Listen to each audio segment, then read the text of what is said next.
In mists eternal, where daylight dies, the Lord of Barovia watches from the skies. His castle looms, a coffin of stone, a kingdom cursed, a ruler alone. Adventures lost to fate's cruel hand, step forth unknowing into the land. The cards are drawn, the night grows near. Welcome, my friends, Strahd is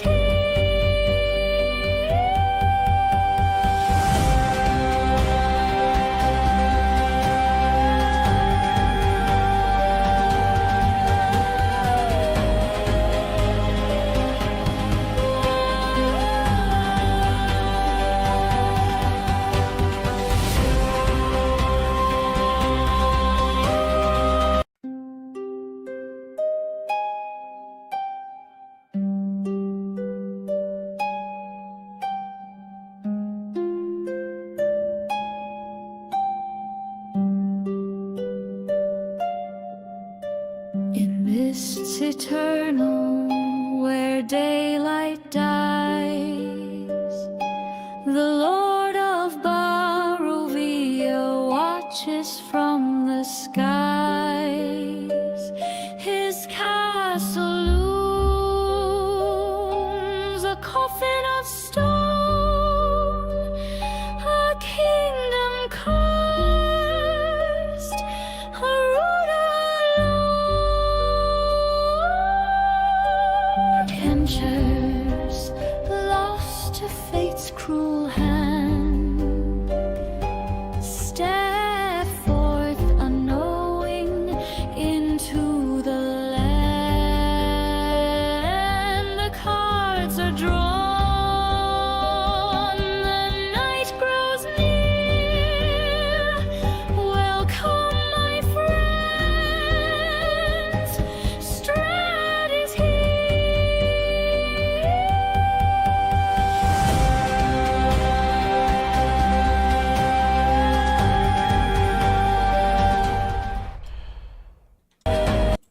Alrighty, hello, let me make sure.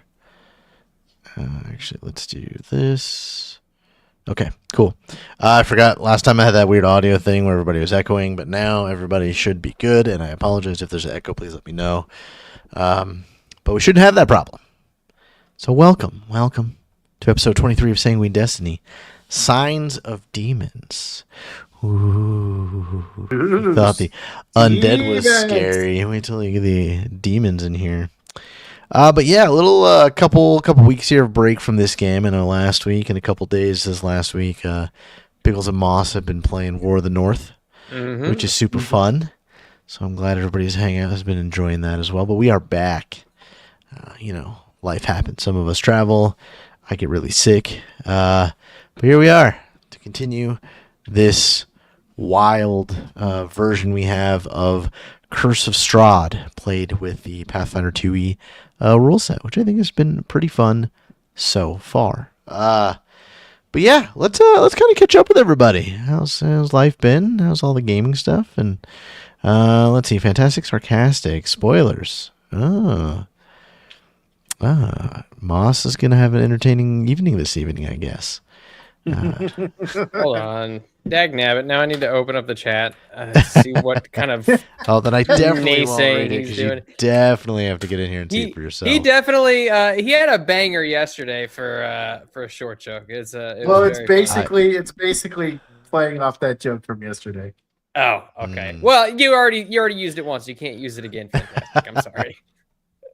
Well, let's start with you, Moss. How are you?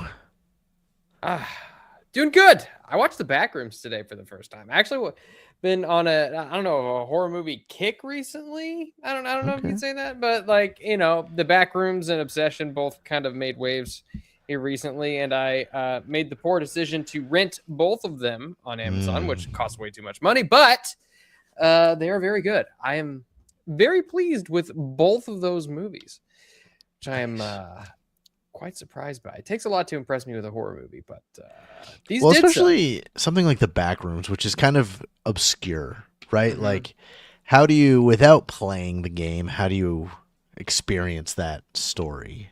Yeah. So Yeah. but I've heard it's good. Yeah.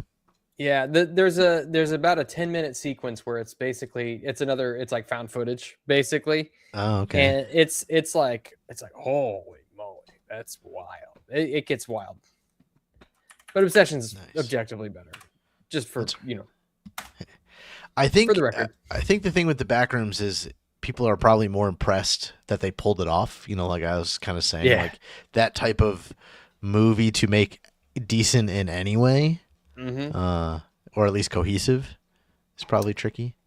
Yeah. The ending of it was it was an interesting way to approach the ending of it, but I'm not going to complain about it. Nice. It was a unique take on it. Nice. Well, someone who never complains about anything, Biggles, how are you? It's true. I That don't. is false. That is false. It's That true. was the I joke, don't. Anthony. What? Yeah. So I'm playing War of the North with Moss. Not complaining at all about constantly getting disconnected And being and not naked. being able to revive Moss when he goes down like a $2 whore on a prom night. I have been doing a lot of drawing of chibis because Tabitha has nominated me to draw the art for our next campaign when we get to season 2.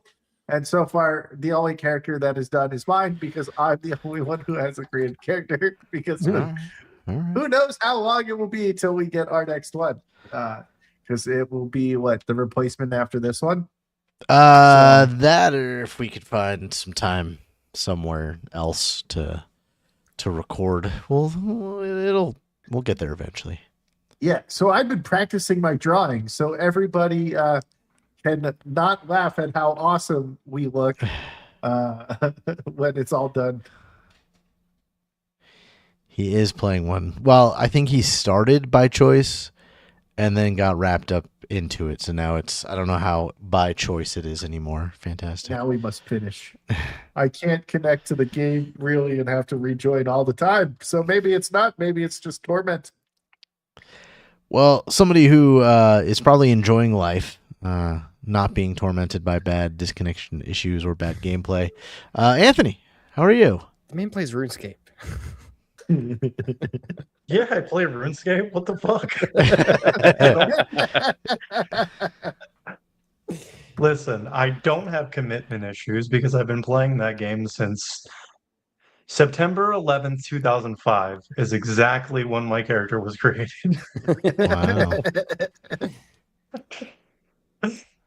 Wow. I'm good. I'm great.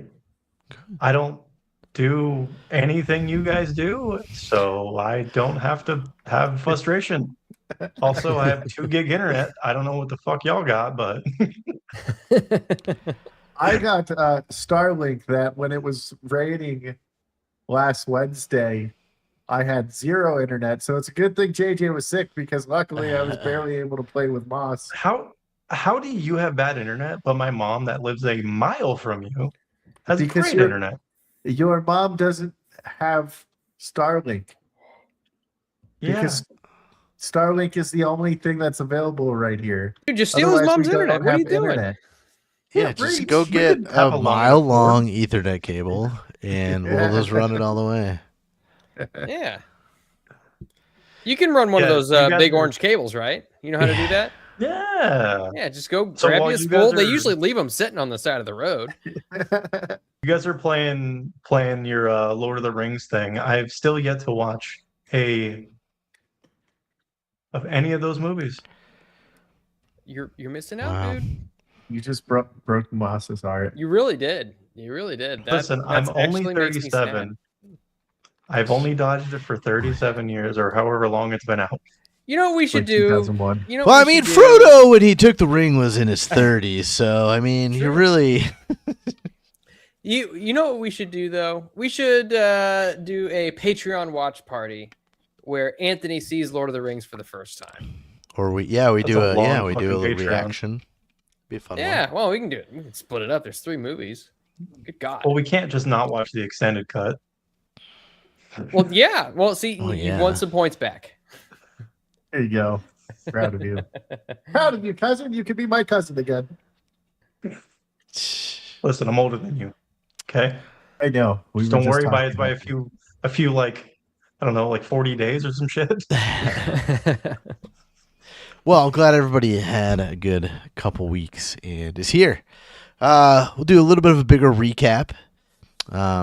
Just because I don't know if you guys remember exactly where you are, but we'll start with where the party is at. You're outside the Bone Grinder, the windmill you have the deed for.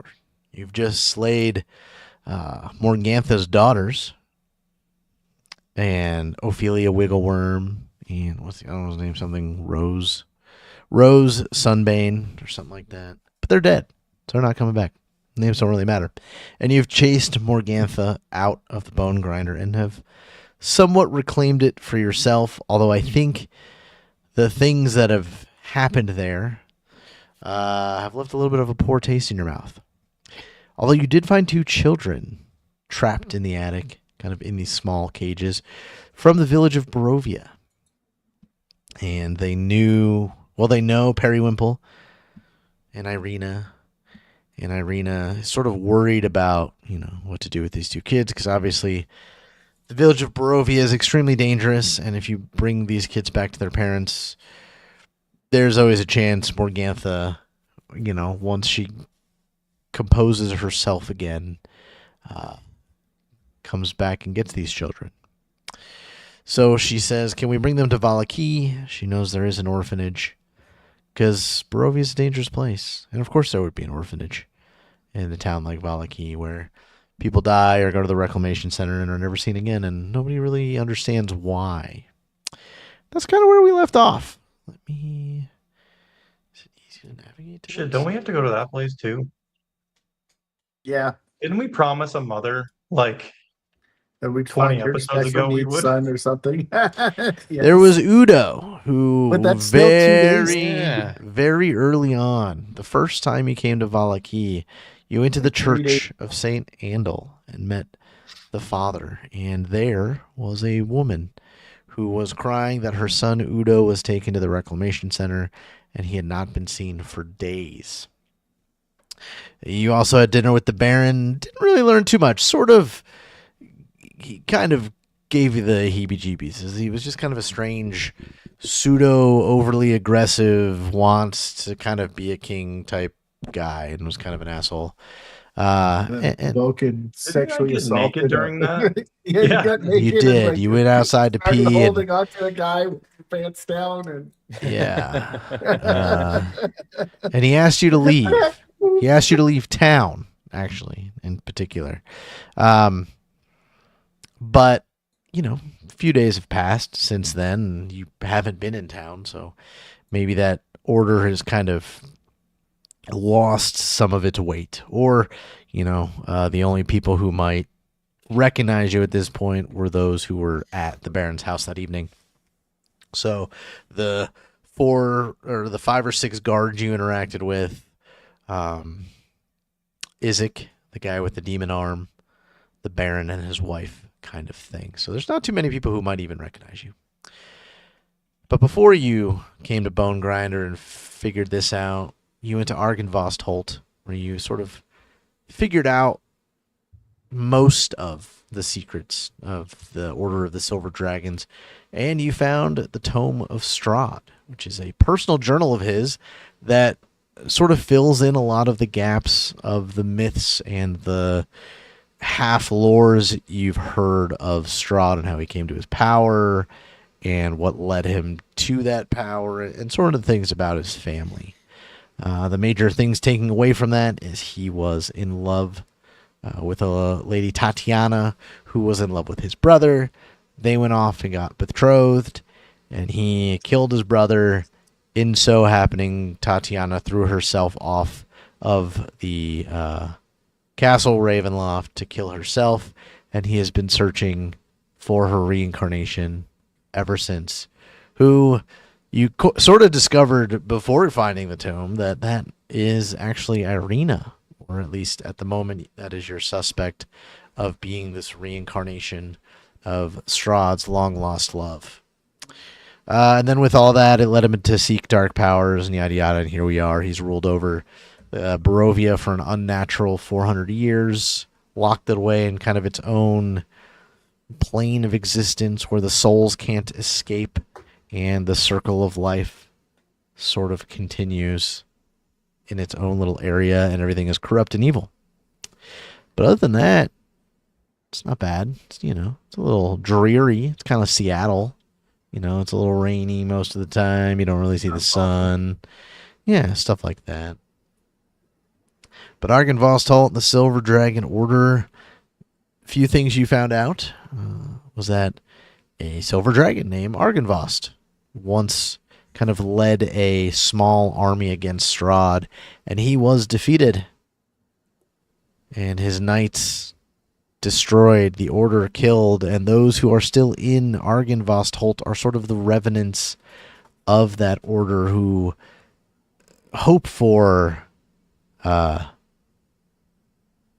of revenge, or, well, at least you think revenge. The leader, the second in command who you've met, seems to think that Strahd is living out his own hell, and he will do everything in his power to make sure that Strahd endures within his own hellscape.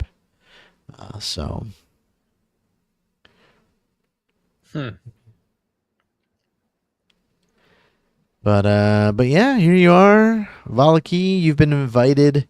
You met a gentleman named Corvin, who says that he works for a Lady Fiona Watcher, and that he was sent to sort of follow you or find you and extend a invitation to the Watcher house for lunch or supper. Yeah, and in the same time, he pickpocketed Numlock.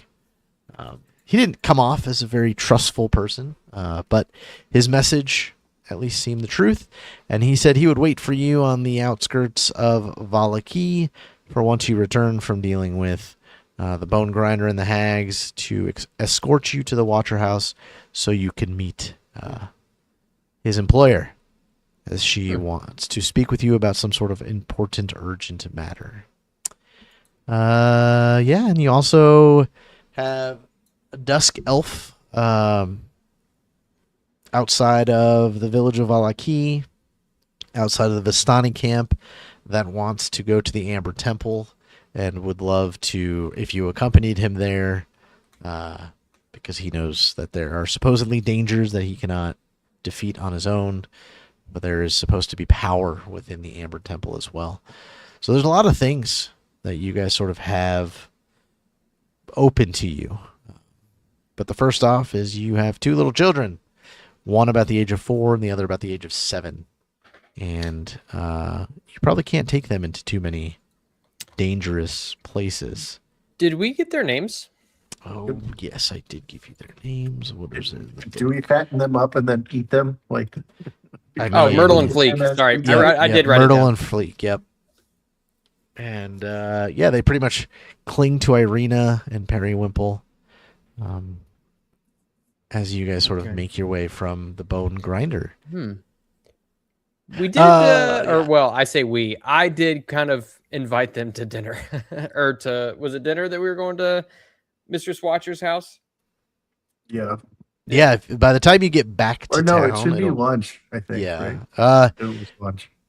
it'll be either however you guys want to get to town at this point. You could probably get there, for a late lunch or early dinner, or if you get there and you decide you don't want to take the children, it'll probably be more of dinner time once you get them established at the orphanage or wherever. I mean, you could take them to the Blue Water and kind of confine them to a room for a little bit.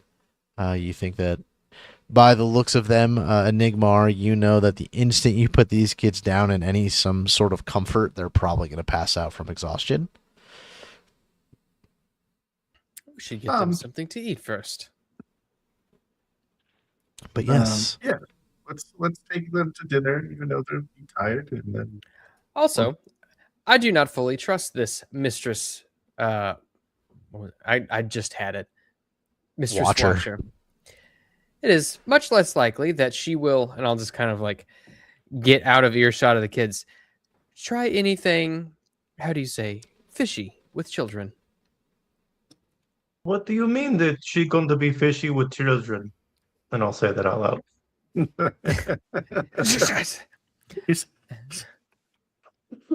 How is it that an automaton is more sensitive to the tendencies of people than our own Hobokinn?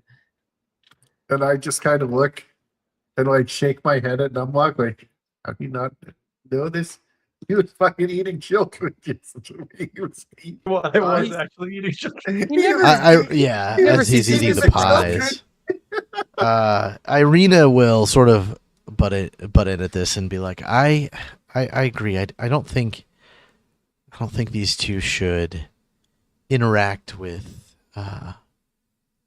anybody important that we haven't ourselves interacted with. I'm sure Erwin from the Blue Water would at least watch them for the evening. He seems like a good man, and his family has kind of helped us a little bit. And I'm sure once we get them fed and into a bed, there won't be much of a problem. God, I can't speak this evening because they seem exhausted. And sort of looks over and goes, maybe Periwimple can stay with them as well. Good enough for me. We might have to keep Hobokinn here too, so he doesn't try to poop all over their house like he did the last time we were in Maliki. Yes, the social graces are lacking. Why do you guys keep saying things like this? First you told me to not talk so much, now I do this. You insulted a vampire lord and then had your penis out at the house of another vampire, or another lord. Why are you looking at it? I didn't tell you to look at it. I have a face. My face is up here. Why did you have your penis out in the first place? I need to make this. I'll look around. Is anyone around me within penis shot? That depends. The entire party, I guess, probably would be what I would. I'll step back about 6 inches. If he takes it out in front of the kids, we just gotta throw him in the reclamation center by themselves. Pretty good. Pretty funny. Penis joke. Jesus Christ. Yeah, sorry it was so long. The penis, or how long it took you to get it out? You should dig out, from under clothes and things, Why is something in the sky talking to me about the penis? Probably just a matted mane of. Never mind. Did the little map of Valaki load for you guys? It sure did. It's currently loading for me. Oh, there it goes. Okay. We're coming down the road that says to Barovia, correct? Yes. Yeah, you're coming from the right side of the map. Let's see. Can I? Probably going to be a pain in the butt. Okay. So I am going to ping the map in a couple. Let me make sure it works. Okay. So Church of Andal. It's right around here. Let's see. The Blue Water Inn. Sort of in the middle of town. Let's get into the Blue Water Inn. Mm-hmm. You're not quite sure where the orphanage is, although you've heard of it. But it can't be far. The village isn't that big. Situation going on. That's a good question. You haven't really ventured into asking about that. It would I'll give you a little bit for free, as in it would make sense. The dangers you faced in Barovia so far, that there is probably that the orphanage is probably bigger than you expect it to be, or it might be very run down because of that, but you're not 100% sure what type of orphanage it is. Maybe it's some sort of work warehouse. That decision can wait until tomorrow, correct? Perhaps Yes, we we should had let some them company for sleep in dinner. comfort. Yes, let's bring him to the Blue Water Inn. Perfect. Yes. And you guys, no problems getting through the gate, as again, the guards, you don't think that order truthfully made it outside of the Baron's, the Burgomaster's house, which is in this part of kind of this bottom corner of town. And about as you hit, what is this, Meat Alley? As I say, Meat Alley, I think. Yes. Sort of looks like. Sort of coming out of the shadows, Corvin sort of just kind of yields, kind of merges with your group, and he goes, yes, you are back. I hope your trip at the Bone Grinder went well. It was productive. By the way, Good. are your pockets a little heavier than they were before?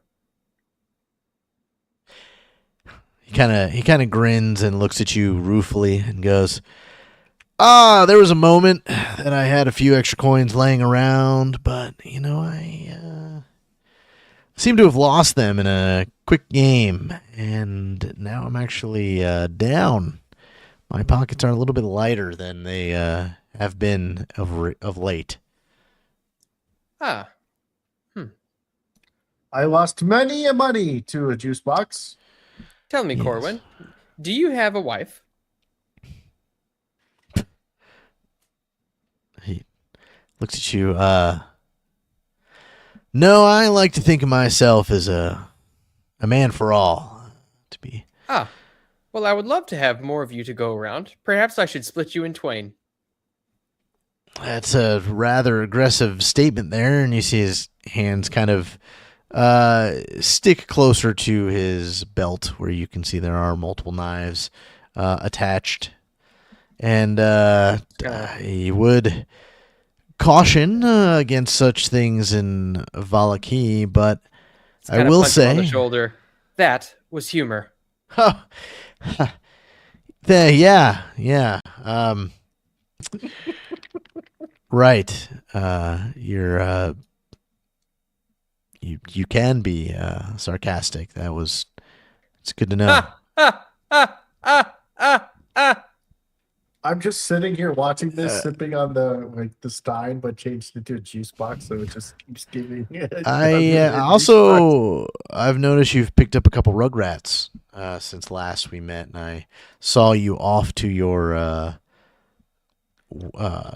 windmill adventures. Is this gonna affect dinner? What time should I tell Madam Watcher to expect your company? Well, we're going to drop them off at the Blue Water Inn, and then if you don't mind coming with us, you can show us where to go. Perfect. And by the time, this kind of quick conversation is happening, you've pretty much made it. You can see the Blue Water Inn, and you've sort of made it to this central way here in town. And he goes, meet me here in, let's say, 2 hours' time. That way we're a little bit early for dinner, but I think the evening will go rather quickly. Very well, then. Perfect. And he disappears back into the shadows. I check my pockets. Yeah, nobody seems to be missing anything this time. Yeah, okay. It seems he took my joke a little too seriously. Well, you did to cut them in twine. You approach the Blue Water Inn, and it seems a little more active than usual. As you enter, it almost is a full inn. There's a lot of Valaki citizens and stuff seeming to be having a good evening. I'll like hold the kids back and just be like, oh, I'm dropping stuff. Enigmar, would you be so kind as to go in and reserve a room for these two? I would hate for them to be exposed to the patrons of this establishment. Well, I don't think any of the patrons are going to be exposing themselves to the children, but I will go get a room. That is not what I meant. So, I'm going to go to Edwin, right? That's the name of the guy, right? Erwin, yeah. Erwin, yes, Erwin. Sorry, that's what I said. Erwin, good man. May we get a room for those two children, and of course ourselves for a separate room? And would you be able to bring them food to their because they are exhausted and hungry?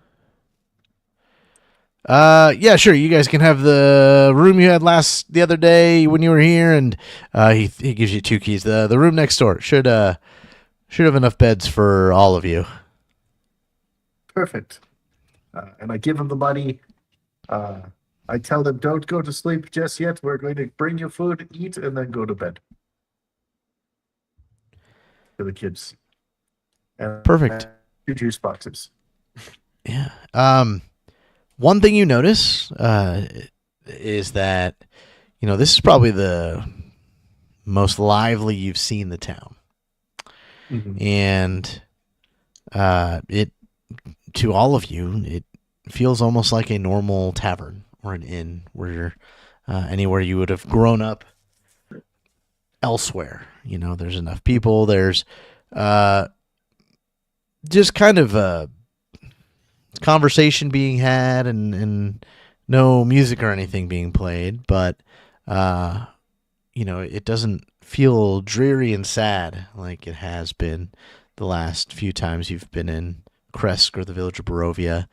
And even though you were really only in Valaki for kind of a night and a quick part of the day, this place seems to be normal. Were there like festival decorations or anything up? Roll me perception checks. First rolls of the night. We're all going to roll low. What's perception? Perception! We perceive. 26. Now that you think about Plus it, 18.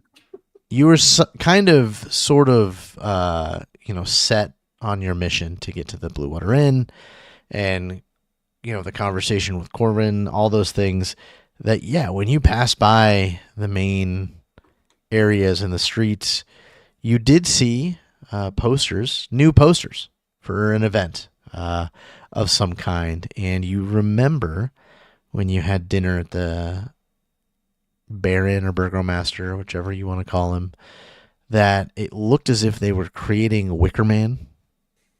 There was straw and wheat and things like that spread out to create something like that. And you remember hearing him talk about the next festival coming in a few days was going to be a glorious event to the Morning Lord.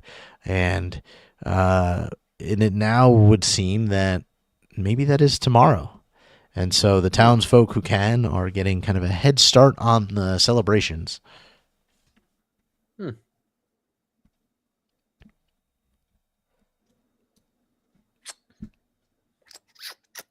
wonder if this has anything to do with what Miss Watcher would like to speak with us about.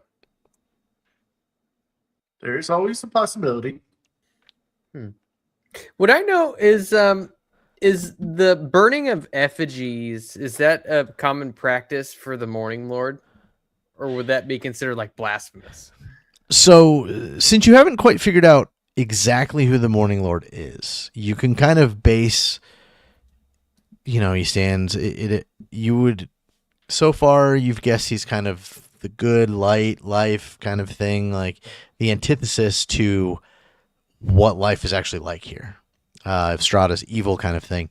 And you know that there are many gods, especially of the sun, that, burning something like a wicker man or, really anything, some sort of effigy, burning it to receive the warmth and the light from the fire could very much easily be a way to worship.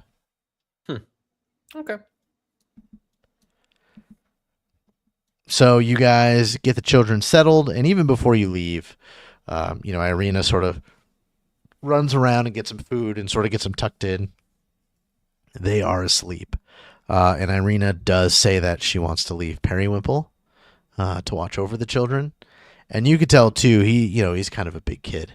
So he's sort of on a chair, sort of yawning and stretching anyways. He's sort of himself is very tired. He has no problem allowing you guys to head to the Watcher House, just the four of you. All right, Periwinkle, we're trusting you to keep an eye on them.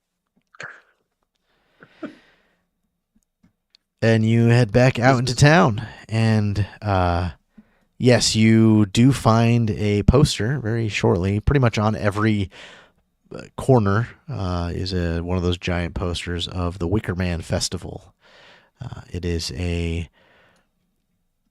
celebration to the Morning Lord where his warmth and light will guide you and the populace of Valaki through the next year, and wonderful things. And it's sort of that same kind of thing of the last posters you've seen. I don't have one of the... Everyone required to attend this one too? Yes, everyone required to attend. Torches and small Wickerman effigies will be provided, it says on it. Or effigies to the Morning Lord will be provided. And you meet with Corvin again, and he brings you kind of off of Festival Street here, maybe a block or so away from sort of the main square. And you guys approach probably the biggest house in Valaki, as the Watchers are one of the oldest families here. Is there a Ferris wheel?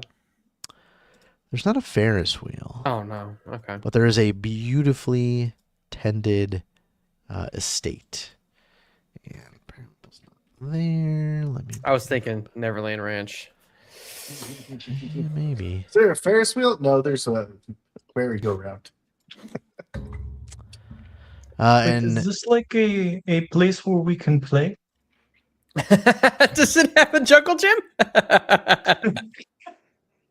I'll say you see on one of the big trees sort of out back behind the main house, sort of almost on this little hillock that is on the property. There's like a tire, like a rope swing type situation, and maybe some children's toys lying about that you can see, the big ring that you hit with the stick. And there's evidence of generational things happening throughout this home.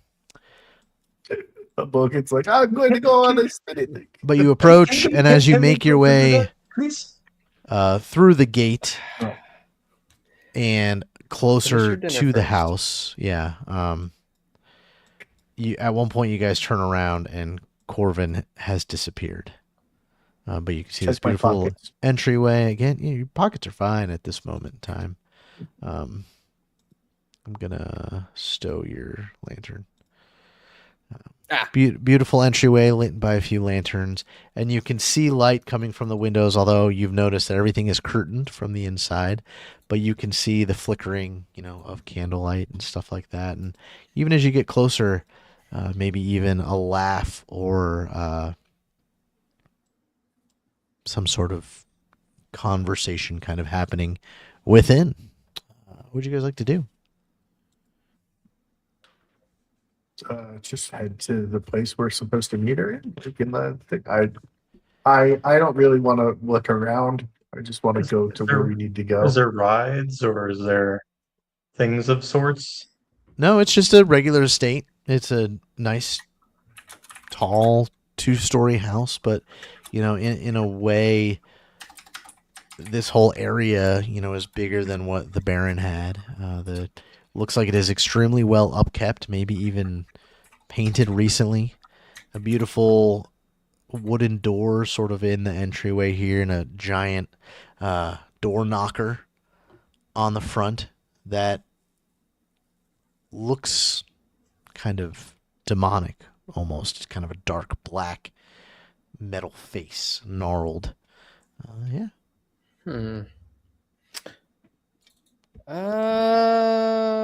My religion is dog water, so I would know nothing about it. I can roll religion. Sure. Yeah. I can roll it too. It just won't be good. Religion is not my area of study. 28. With a religion like that, you don't think the actual door knocker itself is depicting anything other than maybe somebody's interpretation of a demonic creature, but you know that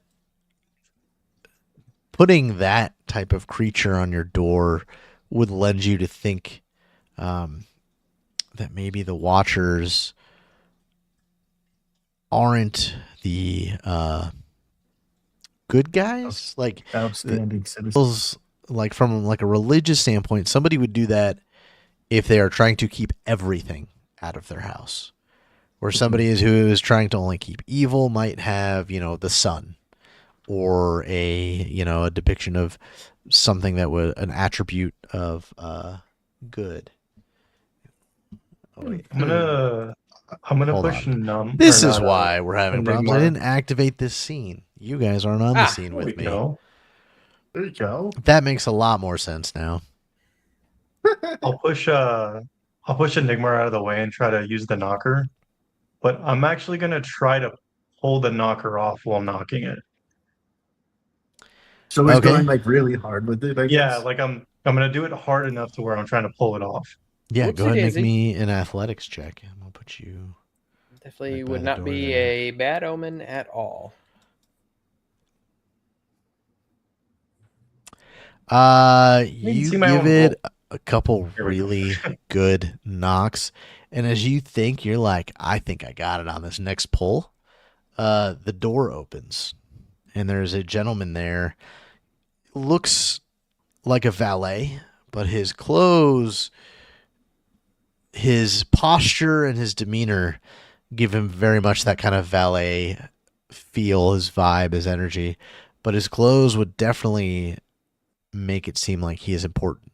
He's wearing a very nice long dark green coat with kind of a suit in it, and he opens the door and it's like hello, you must be part of the group that Lady Watcher has sent for. Yeah, I was told there was going to be dinner. That's some nice clothes. I'll try to rub his little garment like on his shoulder. And he doesn't react to you doing that. He kind of keeps his hands folded in front of him. And he goes, yes, there is food aplenty, as I've heard. And he sort of looks you up and down. You have quite the appetite. Please. And he sort of, looks around you to everyone else and says, this way, Lady Fiona is in the dining room waiting for your arrival. And he turns around and opens this next door. He's in all green. Lady Fiona, that's Shrek. Shrek. We're gonna end up having to make a deal with the devil, aren't we? I don't like this. And he is, With pointing you Raphael. guys. He stops right here at the end of the staircase and sort of points you off into the dining room where you can see a few people sitting at a dining room table. Let me catch up with.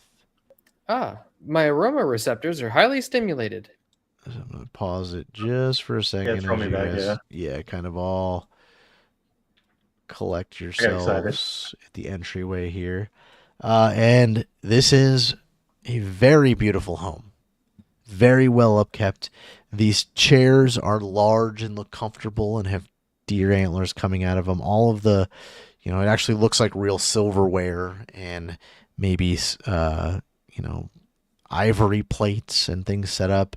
And you can see there's a nice, beautiful living area with the hearth that you can even feel the fire as you walk in. And it is just very pleasant here. And there are 4 people sitting at the table. You have at the head of it, who stands up, a beautiful kind of older woman, black hair, but there is gray kind of streaking in throughout her hair, giving her kind of a salt and pepper like look.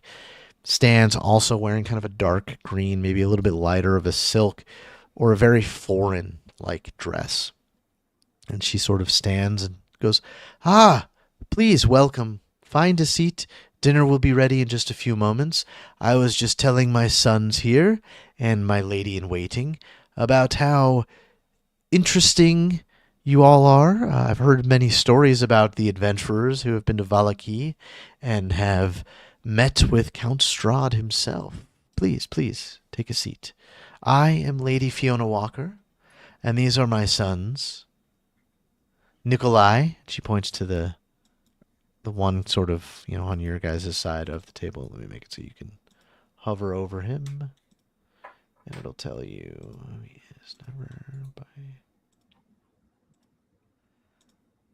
Nikolai and Carl, and they're, all kind of stand and give a little bow.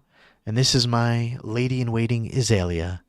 And she sort of stands and curtsies, and she is also wearing kind of a green dress, maybe more local fabrics. It is still very well made, but not quite as exquisite as Lady Fiona's. Let me also do this. And yeah, you guys can take a seat. Am I supposed to bow to or do what they did? Yes. I'm going to sit here by. I'll try to bow back. Before we do any rolls, Yeah. do I notice anything odd while we're in here? Oh yeah, you have an odd thing. No, so I'll just give this to you then. You've seen Carl and Nikolai before. The first night you arrived, there were two gentlemen, or there were a table of four gentlemen drinking at the Blue Water. Two of them looked sort of like hunters or woodsmen, and then it was also Nikolai and Carl, who were not dressed as fine as they are this evening. You thought maybe it was some woodsmen having a deal with like businessmen. It could have been something like that, but it was definitely Carl and Nikolai who were there with the other woodsmen that evening. Okay. Carl and Nikolai, it is good to see you again. Except we didn't get your names the last time we met. Nikolai goes, "Ah, yes, it was a few evenings ago at the Blue Water. You were there only for the evening. It was... I wish we weren't caught up in business, or I would have loved to have a conversation if I knew you would have been local adventurers." Yes. We were assaulted by vampire spawn that evening. Quite the interesting turn of events. Vampire spawn in Valaki. It is not something we hear of often. It is concerning, and he kind of looks at his mother. I mean, I took its head off, so it wasn't that big of a concern.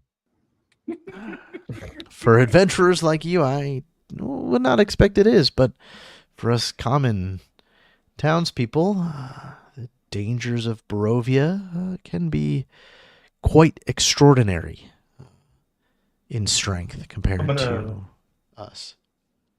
I'm gonna walk over there and hand him my steak that I have in my pocket. I heard these are good.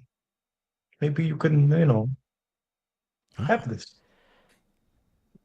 Thank you. I will.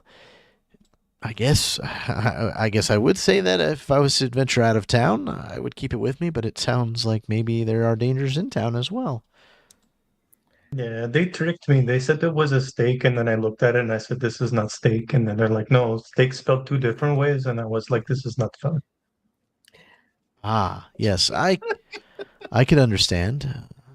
I can understand that. I'll walk back to my seat. I'm sorry. Couldn't help it.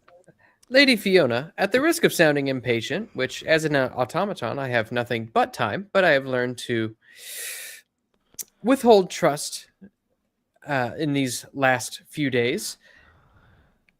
Might I ask what the purpose of this meeting is. Is it for conversation, or do you have a request of us?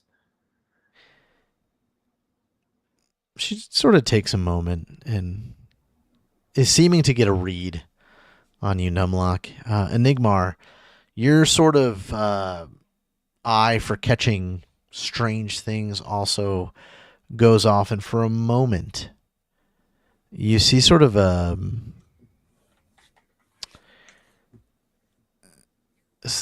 It's very quick, and it's almost out of the corner of your eye. It's almost as if around her head something moves, but you weren't quite sure. And she looks over and goes, "Well, Numlock, it could be both. I invited you, for I heard that you had had a dinner with the Baron, and anybody who meets with the Baron, I like to meet with myself. For if he is personally inviting you to dinner, it means you are of some importance to him and possibly Valaki. And I will be honest when I say me and we go way back, and me and Baron Vargas don't always see eye to eye on what might be the best for the town. And so call it vanity, call it a little pettiness, maybe even. I like to see what he is up to and see if I can maybe impress on the new heroes of Valaki or the area the importance that the Watcher family is always an ally. Well, But as your question, if there may be a request involved in this, there might be, for there are always things to be done in Valaki to better the citizens and better our town. But I guess we'll see if maybe one of those conversations arises. So well, why... I will tell you this. Mhm. Oh. No, go. I will tell you this. That meeting did not go well at all. Meeting with thought the that Baron went was well. very bad. I had heard that there was a indecent activity, and she sort of looks right over at Hobokinn. I don't know what that word means. It means you had your penis out in the wrong place. But if it's out, it's always in the right place. It doesn't move. It maybe grows, but like it doesn't go anywhere. And Irina sort of rolls her eyes a little bit, and Nikolai and Carl sort of, hazard to catch themselves laughing a little bit and cough. And Azalea blushes. And Fiona Watcher sort of just smiles and goes, "Well, I will tell you, the story has grown significantly, and I must say I found it rather hilarious, to be quite honest with you. Anything to hurt that man's... what he deems is the bad rulings of Count Strahd Vanzarovich. I do not think that way." Then if you know them, what happened to that guy's arm? It's all like really red and it's kind of ugly.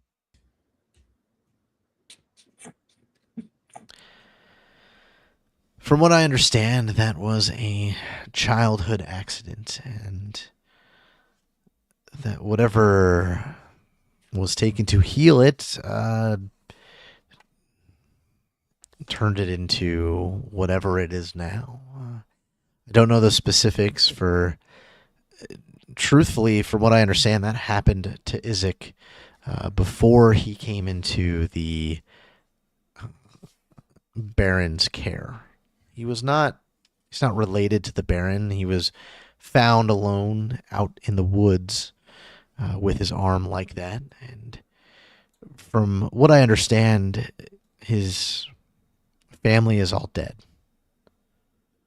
I believe they also got lost in the mists.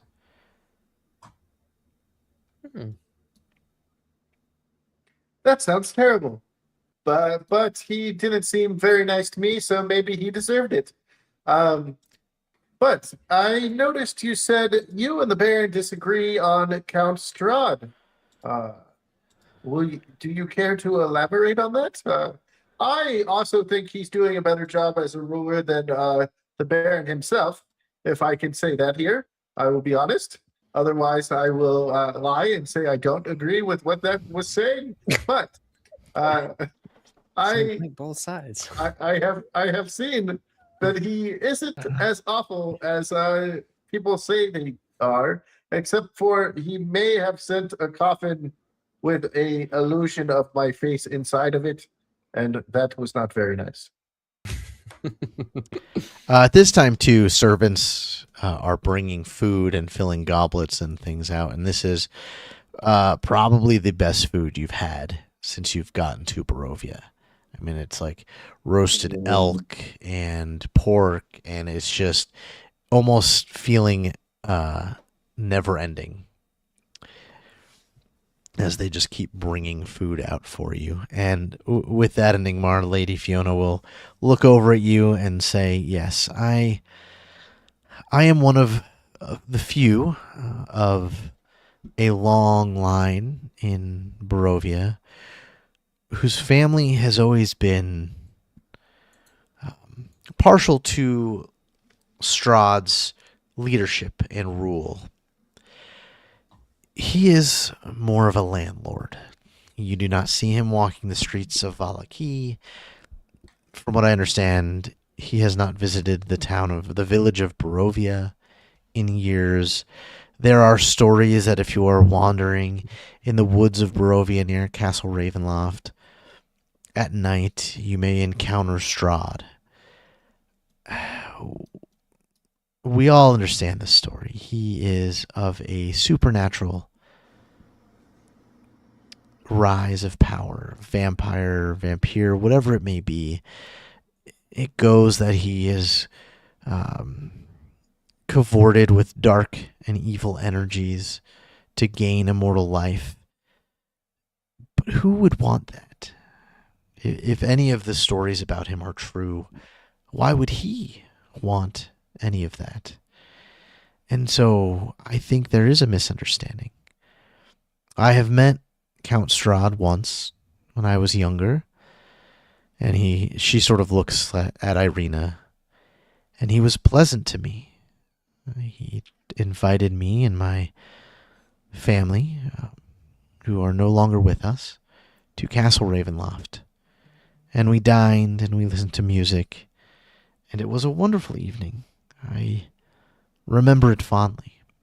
And then we came back to Valaki with its tall walls and, its citizens who are scared of the Tsarevich name, and a baron whose family for years has said that there is only evil outside of the walls, and it may be a dangerous place, but we are locked out from the rest of the world.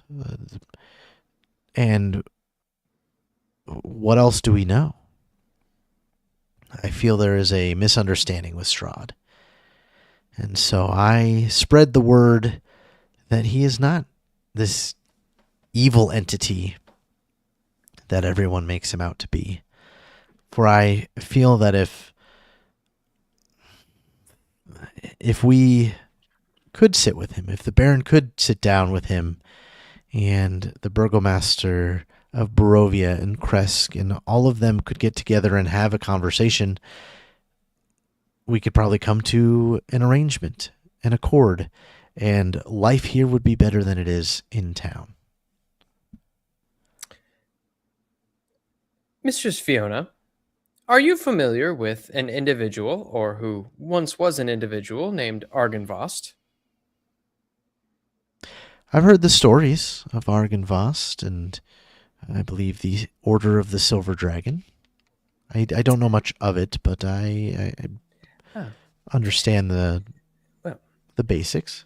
It may enlighten you to know that we had met this Argynvost, and it is his perception that... No, we didn't meet Or no, it Argynvost. wasn't Argynvost. It was one of the people from Argynvost's army that fell. Okay, yeah. I'm back. We've been to Argynvost and met with someone there. Someone who is adamant that Count Strahd is currently living in a prison along with everyone else here. And he wishes that Count Strahd remain in his own personal hell. Is it also your wish that all of the people here continue to live in Count Strahd's personal hell? Vladimir was the guy. Vladimir, okay. And she sort of cocks her head a little bit. Goes, that is very interesting. And so this Vladimir thinks that Barovia is Strahd's hell, and we are to partake in such a thing? Or is it that the Castle Ravenloft, where all of the good that Strahd had tried to do, bringing his family and giving them a place of their own, and then it was met with duplicity and betrayal, and he sits there by himself, or with his brides, or with whatever or whoever he holds closest to him, to sit in darkness. That sounds more like maybe his personal hell. I believe that if we could get Strahd to walk these lands and to meet the people and to see what Barovia could be, using the city of Valaki, as an example, that we could prosper more. And maybe whatever darkness surrounds him would fade in time, and we could rejoin the rest of the world. But as a vampire, you understand that Count Strahd would need to feed on his subjects. Do I have that right, or am I misunderstanding? Or are vampires in Barovia different than the vampires in Vlor? I do not know. The myths would say that, yes, he needs to feed on blood. But does that mean somebody dies? Would you give up your blood to Count Strahd? I would. Yeah. Sounds reasonable. Is that why I saw a shadow go across your body a couple times when Strahd was first mentioned? You see her eyes sort of a little wide, and she gets she kind of smirks a little bit and goes, I did not know you would be able to see him. And she sort of whispers something, and around her neck, on her shoulder, appears a little imp who sort of hello there. Yeah, sits there and is kind of looking at you, going back and forth between all of you. This is Majesto. Hello, Majesto. I am is- Enigmar Keen Eye, and that is why I was able to spot you, because I have a keen eye. And he I don't know, unless you know, what kind of languages do you know? I own a lot.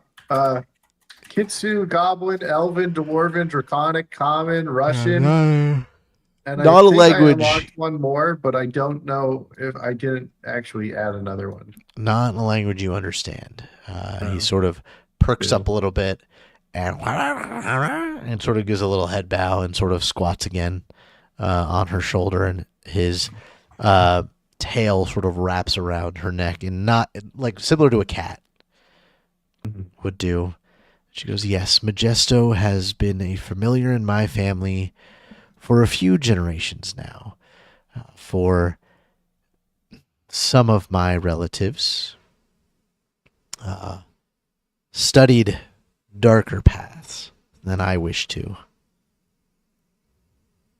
That explains the door knocker. Yes. And that sort of brings me to something else. And this falls along the lines with something that Numlock you had asked about requests. Something is happening in Valaki. I was not sure if you would be trusted enough to know, or I needed to see where your allegiances could be swayed before I brought this up. But Baron Vargas, over the last few years, has become changed. When we were young and he first took over Valaki, protecting its citizens and being cheerful was fine and dandy, and that fell into kind of a rhythm. Punishments were probably exaggerated and maybe even a bit too harsh for the citizens of Valaki. But it was never unwarranted. But as of late, with that reclamation center and sort of the new rules and laws that come up almost daily or weekly, he is seeming to be trying to tighten his grip on the people of Valaki, and it does not feel like Baron Vargas anymore. I've known him for far too long to not see that something is happening with him and within the town of Valaki. Well, if there's a way you can sneak us into that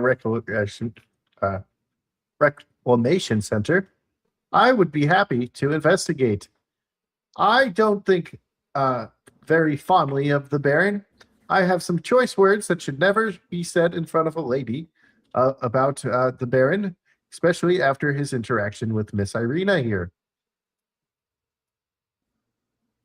She sort of gives you a look that would say, you know, I understand and won't ask any more questions. Is this an investigation on the Reclamation Center, or is it an investigation on the Baron Vargas himself? A bit of both. The people who have come out of the Reclamation Center are changed.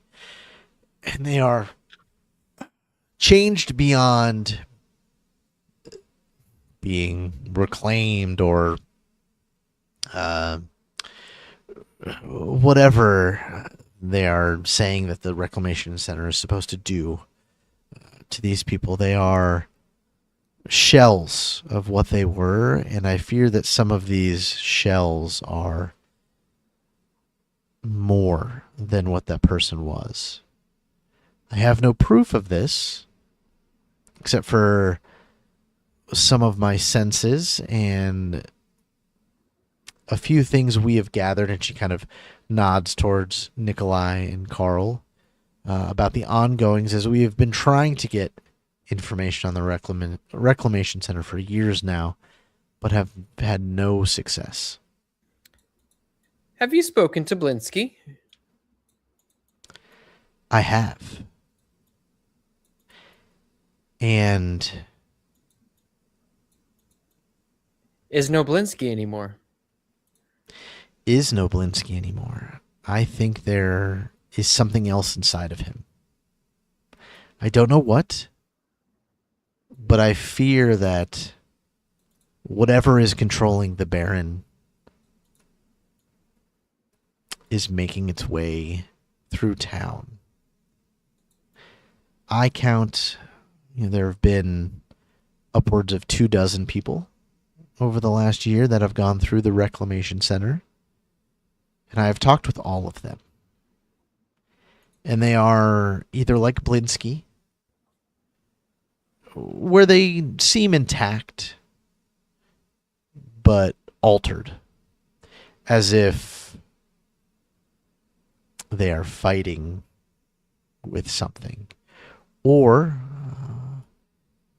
there seems to be nothing left of these people, and they are going through life as if they only know, A to B type thing. Is she like describing symptoms close to like a lobotomy type deal? Yes. Yeah. Sounded funny. I'll be happy to go investigate it. How does one get admitted to the reclamation center? What sort of crimes are they committed of before they are committed? If you would have asked me this a year ago, I would have said the crime had to be somewhat severe, somewhat malicious. A lot of times it would be speaking ill of the Baron would get you a day in the reclamation center, which at first made sense. He's the leader. He doesn't want you to speak bad of him. Don't do it in public. And the first few people that I've interviewed were changed slightly. Blinsky was one of that first group. He had made an offhanded comment to the wrong person at one of the festivals, and Isaac was standing not too far from it, and he was taken in. And he seems to know where he is and the ongoings, but off.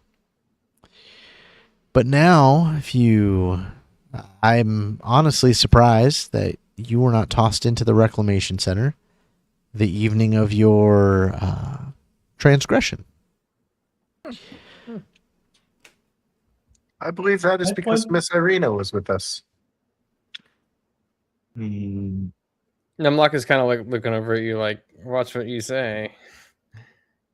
And that could very well be. But I know there is a Wicker Man festival tomorrow. And if you wish to go to the reclamation center, there's a few options for you. You could probably present yourself in front of the Baron, and he will probably have you arrested right away. For I know he is mad at what you did, and he does not forget things like that. He will probably make up that you've dishonored him in some way and take you there. Or, she sort of looks at Nikolai and Carl, we can assist you in gaining access to the reclamation center if you would like to do it more covertly. How good are they searching? Or how thorough are they with searching when they arrest someone? For weapons and armors and the like, Yes. from what I understand, they strip you bare. Full cavity search. They have a guy who is really good at that, from what I understand. Ah, Wait a minute. They That's- remember me doing some stuff with getting naked, but all of a sudden they have this whole place where everybody gets naked? And it's okay? well, there goes my We need to plan go for visit this sneaking a place. weapon in. We should go with Carl and Nikolai's sneaking us in then. We could We use our the pockets. keys to the weapons, like I think my great axe wouldn't fit up my ass. we'd find a way. Yeah, we sure try. And Carl sort of leans over, and Carl this time has been rather quiet. He's the older brother. He's been, you can tell he's been sort of more watching your intentions and being sort of the eyes, where Nikolai has been a little bit more involved in conversation and, in between you guys talking about all of this sort of important stuff, the casual conversations you've been having over the dinner. Him and Azalea seem to be, sort of leading that type of thing. Carl leans in and goes, well, we wouldn't be as prominent a family in town if we did not have our own friends in certain places, and we could probably give you an opening as the festivities sort of reach a crescendo. If I understand correctly, and right after dusk, he will be lighting a giant wicker man in the market square, and that will sort of kick off the last bit of the festival for the evening, which of course will be when everybody is the most drunk, and there are probably the least amount of guards to worry about outside of the market plaza, as the festival days are sort of the one day the Baron may be a bit more lenient on some of the townsfolk for minor indecencies.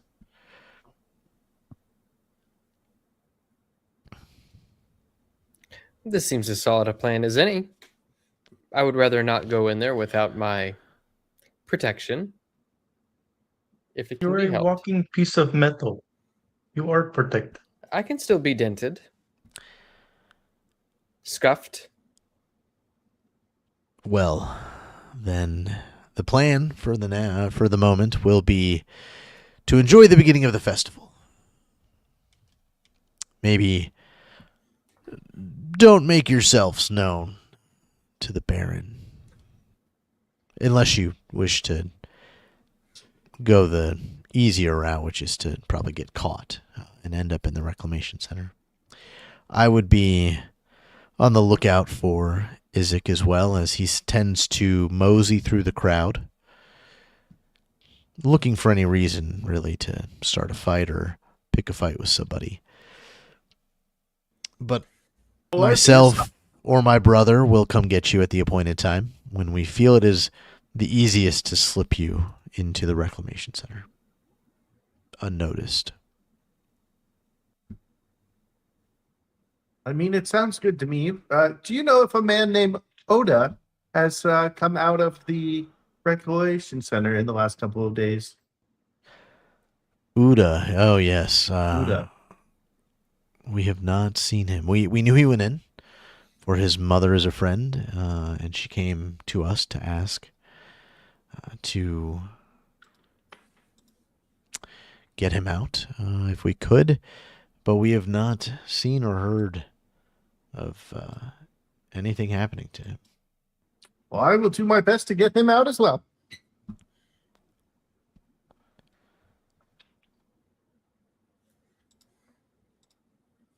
So, plan for tomorrow night then.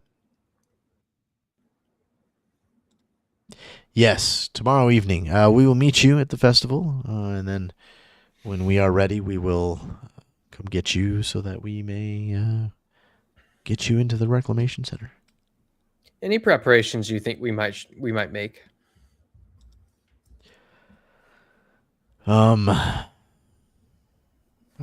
You are the adventurers. I would, whatever preparations you feel are best suited for a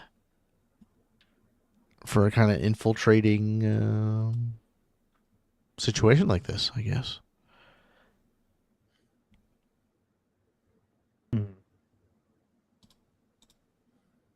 Quiet weapons, all the fun shit.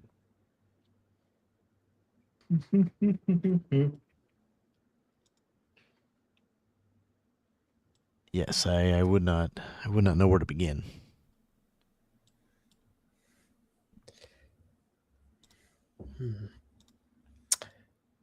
Well, I'm unsure of things that we might encounter in this reclamation center, although something tells me that, and this might not be too surprising a detail, but this Isaac seems very sketchy. By the way, did you say when he might have entered the Baron's service? And does that coincide with his quote-unquote changing? Isaac has been around for, I think, 10 years. He was 11 when he was brought to town, and sounds about right. And he again had his arm, from what I understand, was something that he was brought here with. That ailment, if you will. His arm is just, with no disrespect to Majesto, reminds me a bit of, well, like nods towards Majesto a little bit, of a demonic nature.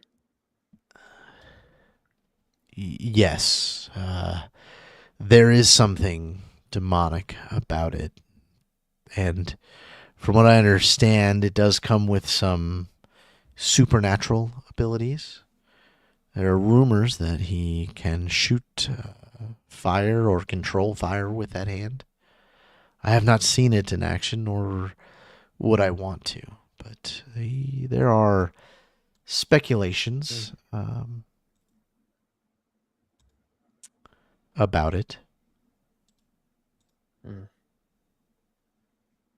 As long as he is not planning an assault on the Water Nation, all will be well. And this whole time, I've been just like sitting there. I imagine that I've just kind of like slid my plate over towards Hobokinn, and then another plate is brought, and I just slide it over to Hobokinn.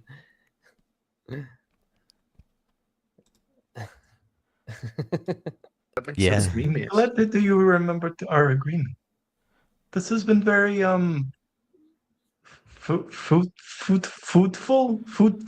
foodful. I've indexed that entire conversation. I remember it word for word.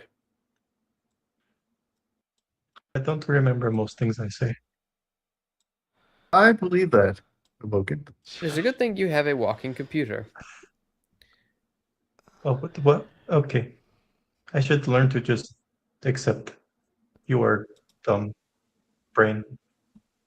But do you have a brain? That's actually a good question. I have a processor. Okay. It processes That's good enough for information, him. much like your brain, but made of inorganic material. I'm gonna eat the food now. Interesting. So I really like the feel and look and layout of the house. Would anybody mind, or would I be allowed to get a tour of the building afterwards, after dinner? I promise not to touch anything, and I will behave and follow all directions. Of course, that is no problem, Azalea. If you wouldn't mind showing our guests. Is Azalea, is that Nikolai's fiance? It's the lady in waiting. So they seem to be talking sort of like siblings or like cousins. Okay. You know, it's they are just chattier, you know, than Carl seems to be sort of the silent watching type, where Nikolai seems to kind of be the boisterous, sort of loud one, and Azalea, you know, with an easy sense motive, you could tell Azalea probably gawks at Nikolai kind of thing, but you know, he doesn't seem to reciprocate such feelings. Your pheromone levels are elevated. I hear Hobokinn has an effect on people when he talks about his wiener. Jeez. I noticed that with the Baron. His pheromones were off the charts. You know, I did break those cuffs pretty easily when my pants were off. You think nakedness is your source of power?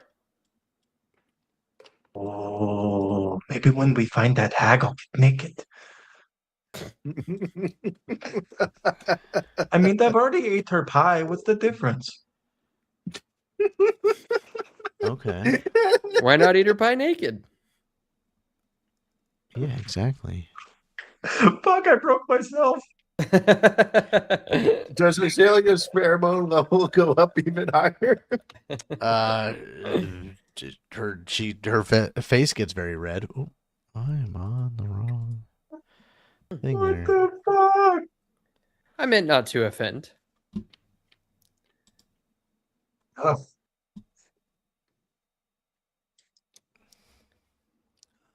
This has become one of those streams.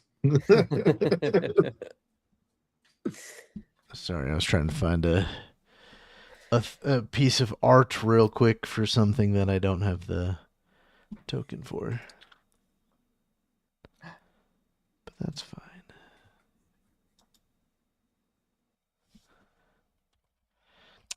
Yeah, so the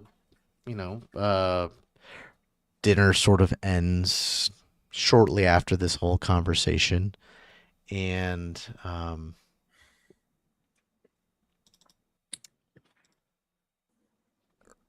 the gentleman who met you at the door, you learn his name is Ernst, at one point sort of steps forward and whispers something into Lady Fiona's ear, and she sort of stands up and says, I am needed elsewhere for the evening, but Carl, Nikolai, please make sure our guests are entertained for the remainder of the night. And Azalea, if you would like to walk them around our beautiful home and show them,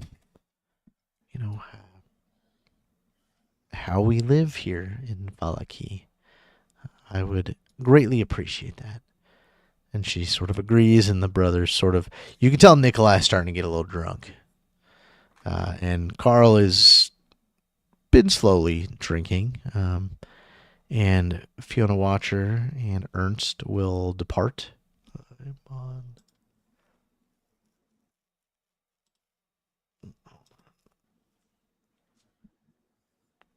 shortly after. And they go through the front door, so they go back the way you came. And Azalea will look at the group and say, would you like that tour now, or would you like to finish our desserts and maybe get some coffee and we can head through the house? I would love the tour now. I'm sure Hobokinn would like to stay for some desserts. wait a minute. Nobody said anything about this. This is new. She just mentioned desserts. Can I have it? If you stay here, yes.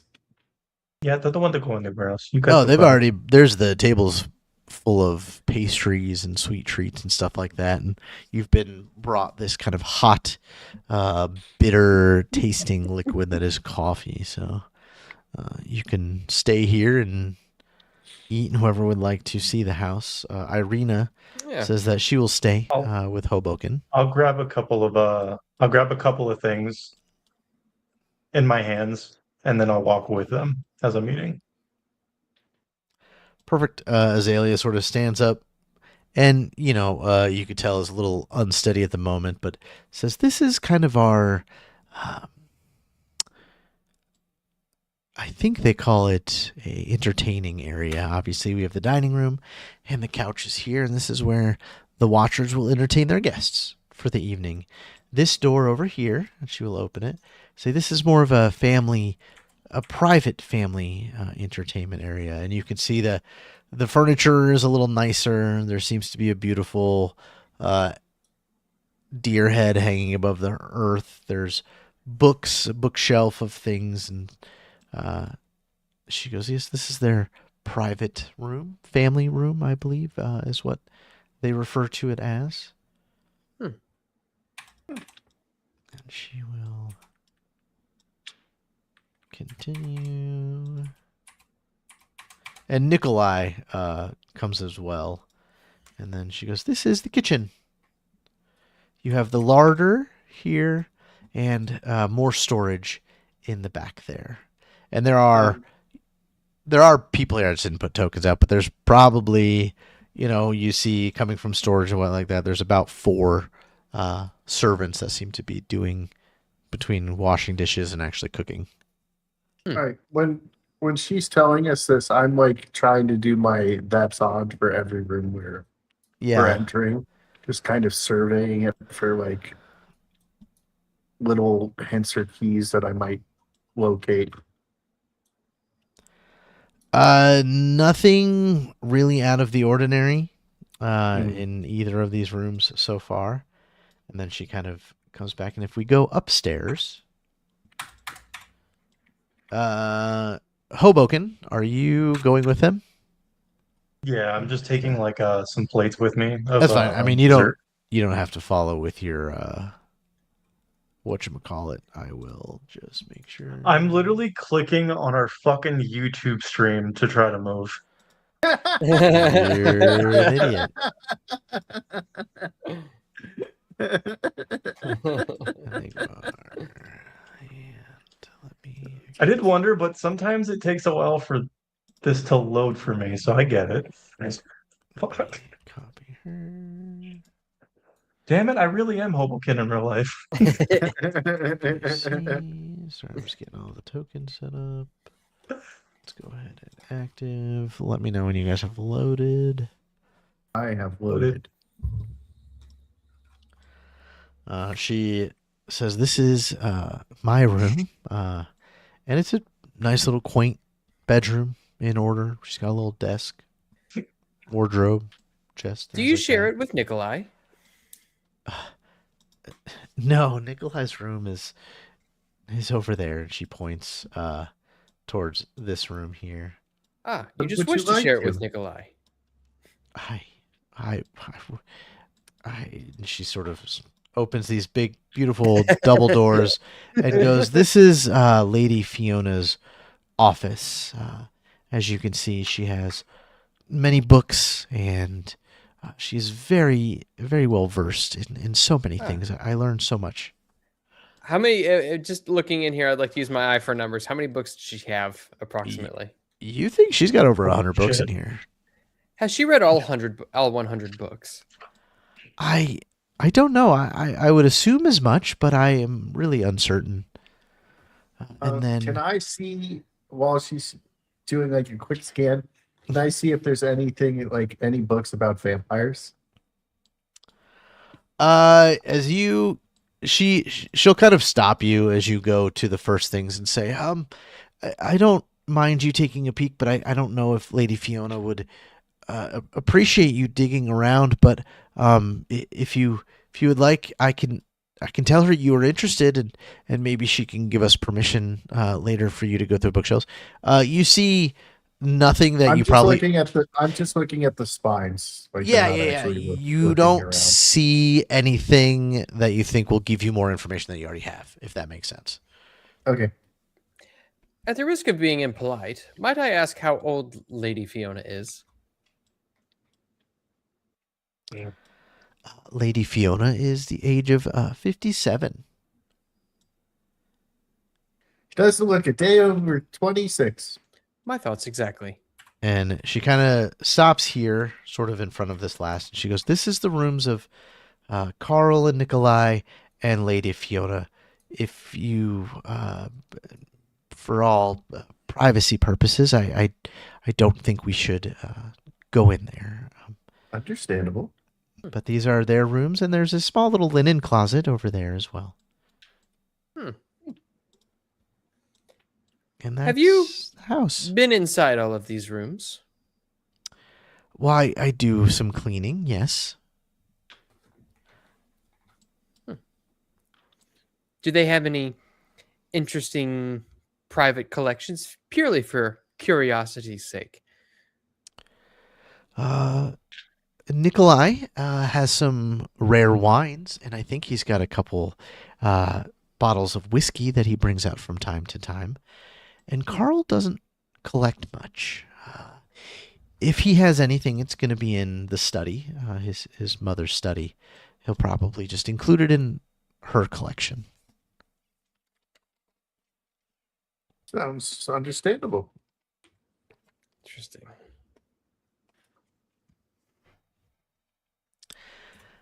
Well, yes, that is. I guess I can show you the where the servants stay downstairs if you are still interested.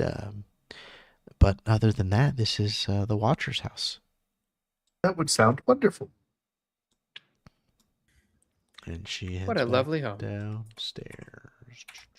With the current real estate market, you could really fetch a handsome price. And Probably she not heads a back Barovia, though. into the dining room, and you can see Irina is cackling at something that Nikolai has said. He's kind of moved his seat over, and Carl is still there with a grin on his face. But you can tell that they have gotten quite a bit more drunk in the 5 or 10 minutes that you guys have been gone. And Azalea opens this door and says, "This is where the cooks and maids sleep. And this is kind of the door to the back, which will lead back to the kitchen, through the storage, and a little closet as well back here." Very nice. I whisper in his ear a sure-proof way to get Nikolai's heart. And I shall not say what it is. Yeah.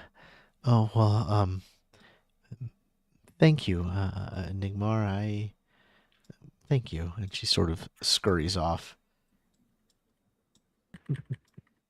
Well, she scurries off. You have a moment, you think, in that back area by yourself, since you've sort of... Yeah, okay.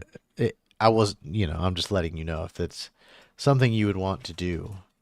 I just want to kind of like look around real quick. I don't like maybe in the closet or like I don't want to like do anything ethical in this house because they've invited us in. I just want to open and look real quick. Yes. Okay. You open this closet door, and you're sort of little notice odd things is that what's hanging on the wall here, which is like linens and jackets and coats. This looks like it might be, for if there's any weather or anything. This left side over here seems to be lower and not quite as centered. And the wall, it almost as if it's like a hidden door. Yeah, you think that there might be something there. Well, Oh, shush. if I stay here too long by myself, people might get suspicious even though they're drunk. So I come back and I start sipping on a juice box as I come back. Oh, that was a lovely tour. And I whisper into Numlock's ear, "There's a hidden door in the closet."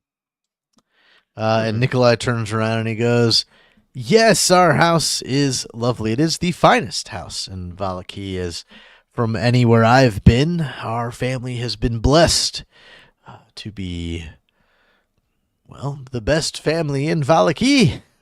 Wouldn't you say, brother?" And Carl sort of, tips his mug and takes a little swig and sort of lets, Nikolai be charismatic.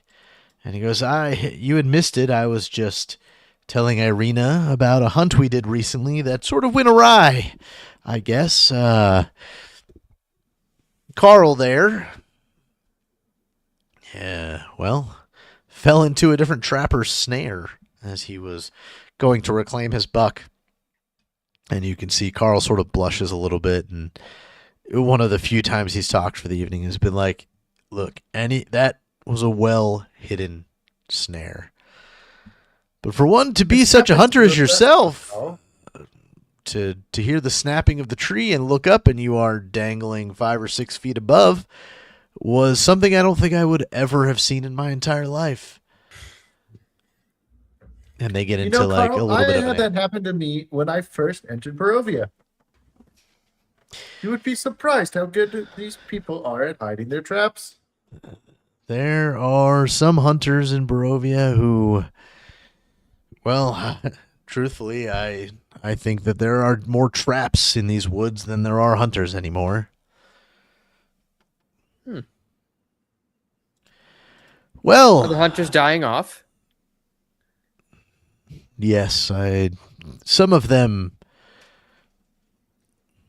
succumb to, well, I'm sure you've seen the wolves we have in Barovia. They are not to be trifled with, and if the rumors are true, there are werewolves in these woods as well, and if you are not careful, you will find yourself eye to eye with either a wolf or maybe something worse. Well, those rumors are true. I can confirm. What was that? That player to GM. Do we know what that thing was that attacked us right outside of Argynvostholt, the thing with the hellhounds? Was that a fiend? It was some sort of fiend, yes. You guys didn't weren't able to identify it, Mm-hmm. but yeah, it did. Yeah, it was some sort of fiend. I'll describe that to Carl and Nikolai and just ask them if any of their hunter friends had told them about anything similar. Carl seems to take it seriously, and Nikolai says, I have not heard of such a monster. That is horrifying to think that there's a fiend in the woods that can take the shape of animals or werewolves. Just brings another set of reasons to why I think our mother is right about we need to get Lord Strahd on our side again. I think Does it has she just think been that Lord Strahd would rid the world or Barovia of these creatures? Or would he just turn them to his devices? I think that my mother is sympathetic towards Lord Strahd since we lost our father about 4 years ago. And so she knows loss of like that. But as you've seen, it did not change her. She is maybe even more focused than when my father was alive, for she played the role more of the housekeeper and wife when he ruled our house, and she's become a matriarch since then, and I think she thinks that if Strahd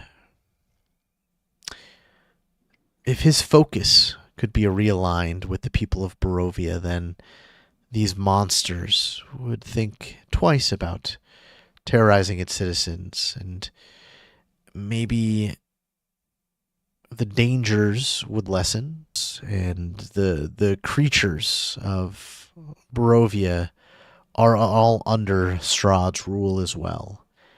And it is said that he can see through the eyes of wolves, and he can see through the eyes of bats, and to the smallest rats. Bring him out of his own hell, then all of us might prosper.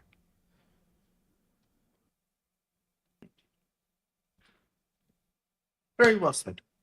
But please, come have a seat. And he gets up, he's like, I will be right back. I want to share with you, our new friends, something you won't find in Barovia, or well, not much of. And he goes into their little private study, and you can hear him rummaging around, and he comes back, and he's holding a brown bottle.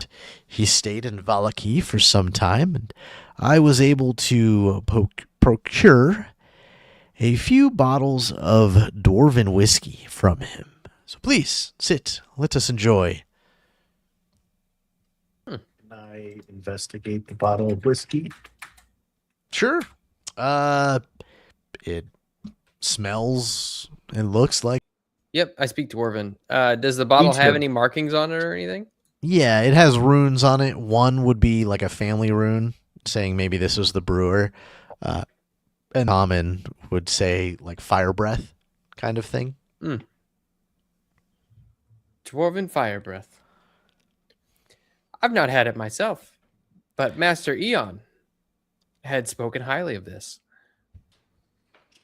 Oh, you are academically scholarly, Numlock? Are what exactly are you? Your appearance seems to be somebody in armor, but your movements are not clanky. They are much like a warrior. Indeed. I am an accountant, but also an automaton. My master created me for his own purposes, and his purposes, up until recently, have been keeping the books. And he sort of kind of pours a drink for anybody, and before he pours it in front of you and Lumlock, he sort of gives you that look like, do you partake? He does. You see, he does. He does. I have no receptacle. No, you do. But you may I'm pour an I'm extra finger for my friend receptacle. Hobokinn. No, I don't want your fingers. I want the booze. And he swings back to you, Hobokinn, and he goes, so you get Numlock's portion. I'll tell you what. I'll have a little bit of Numlock's, and you'll have a little bit of Numlock's, and we'll make sure this bottle gets empty for tonight. Don't worry. And he winks. There's something wrong with your eyes. Imagine he's got a shared Numlock's portion. He's just got this giant vein in his forehead. So mad. I have At to this be point, I nice. think Nickel. You guys told me to have passions and the what the other word? Shut up. I don't remember. I To have have a shut feeling up. Nikolai doesn't want Azalea because he wants a book. And Nikolai will do, a little cheers, and it's very much like, a groomsman kind of cheers. Then he downs the shot, and yeah, it is some powerful whiskey. Irina coughs a little bit. Azalea coughs a little bit. And Carl will turn to you and say, from what I understand, you did not get to spend much time in the town of Valaki last time you were here. So, Indeed. We just missed out on the Wolf's Head Festival. yes. Yeah, that's what I was going to say. We didn't get to go to the festival. I want to go to the festival. I'd have to go. Well, before you go, the festival will start probably around dusk as people gather in the market square. But before that, do some shopping. Meet some of the wonderful folks of Valaki, and think about everything my mother has said and the conversations you've had with the Baron. Because after all this is said and done, and whether or not my mother's plans come to fruition, or whatever is happening with the Baron starts to escalate, at the end of the day, we are here for the townspeople. And we would love to have heroes on our side, no matter what. This land is evil in one way or another. We, and he sort of looks at his brother, wish to bring peace to the citizens of Valaki. But we will follow our mother. Peace, do you know about a hag and her two daughters? We have heard rumors that there is a hag coven in Barovia. We have also heard that there is a all-powerful witch that hides in the woods that has a hut that can walk. I'll pull out the two vials of the daughters. Is this I'll put them on the table. Is this the Black Goat of the Woods? Don't tell me it's Black Goat of the It's Woods. Baba Yaga, it sounds like. Oh, Costume. that's they both are sort of shocked, and Azalea, oh, so you pull out their heads. There was their burned ashes that I put Oh, in the vials. ashes. Okay. Yeah, I I do have a tendency to cut heads off, so I get it. so yeah, no, I mistake what you did, and he'll be like, oh,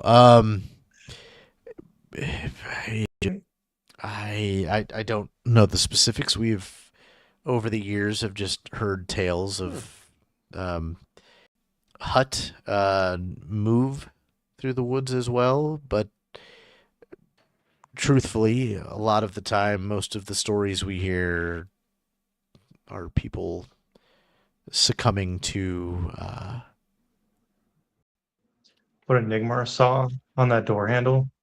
I suppose I would have. That's why I smashed it, or I tried to smash it. Well, I mean, you did it before I could tell anybody, so Would you probably have not. told me? I guess probably I not. mean, I You was probably going to, wouldn't but you actually tell just me. started banging, so Like, why are we popular?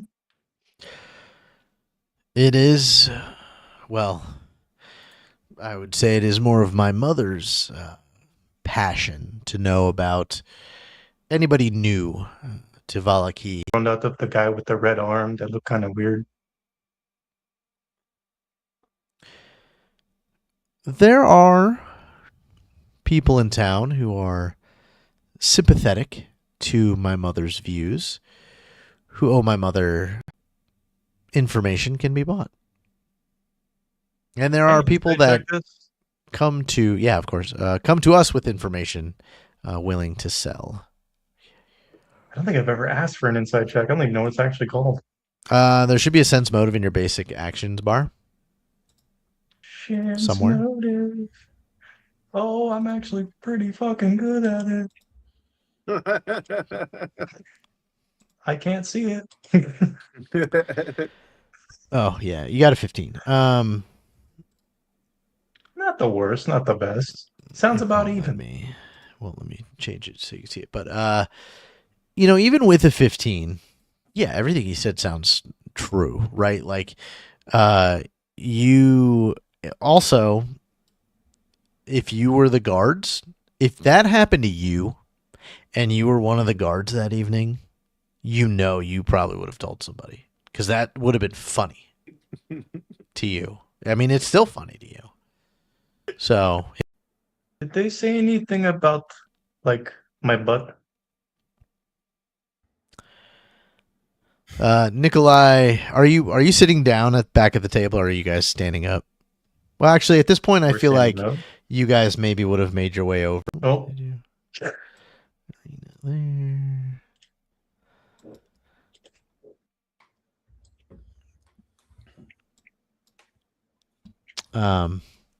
Nikolai stands up and kind of walks over to you, puts his hand on your shoulder, and says, "My friend,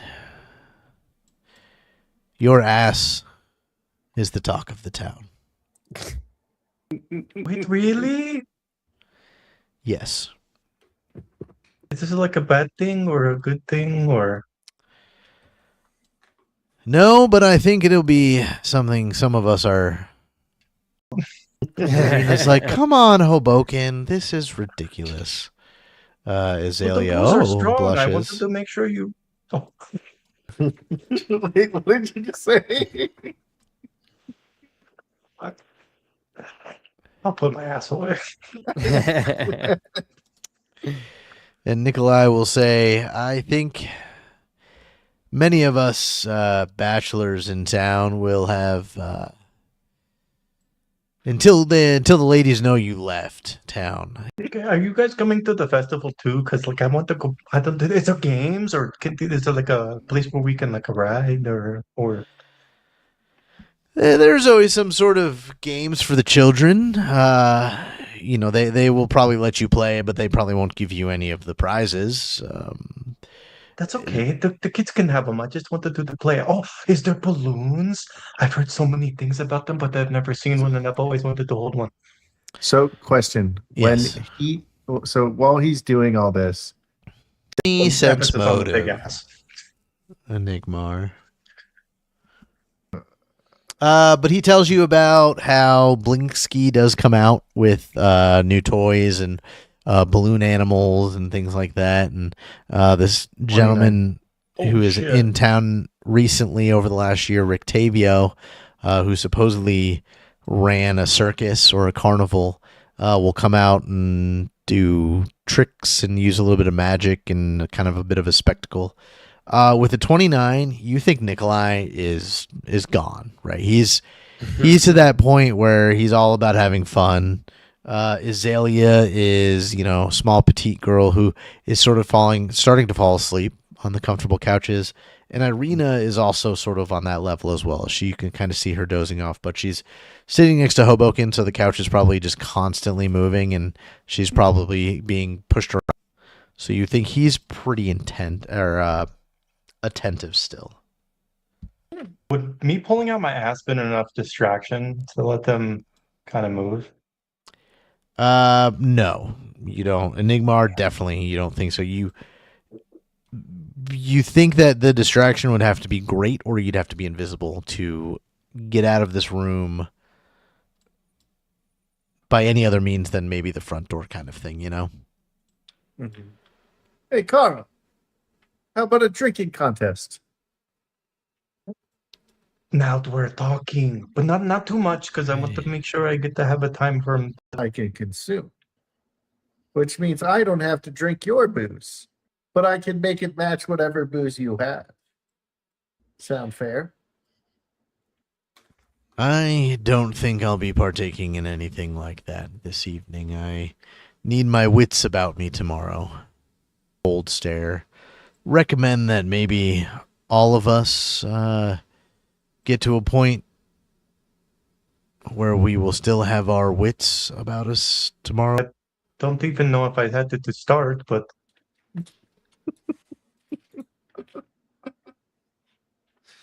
Let's give everybody a boon for that one, since we don't get a lot of those while we're live on this show. Yeah. And if you are curious, we have a Boons and Banes system. I think the thing comes up every now and again in my little rotating pictures, or is on the description in the YouTube, where you can donate to the channel and give these guys some benefits. Boons and Banes, where they can either boon a roll for themselves or bane a roll for me, or I can do. But yes, Carl has looked over sort of daggers at his brother as he is getting very drunk, and proclaims maybe we should stop for the evening or slow down, and so that our mission tomorrow, everybody here is clear-headed. Shit. I want to go check that room. and there's no way for you to even tell me to make a distraction. I would. And Irina, a little bit later, will sort of say, I am having a great time with you, Nikolai, Carl, and Azalea. But we do have those orphans we need to check in on, and Periwimple.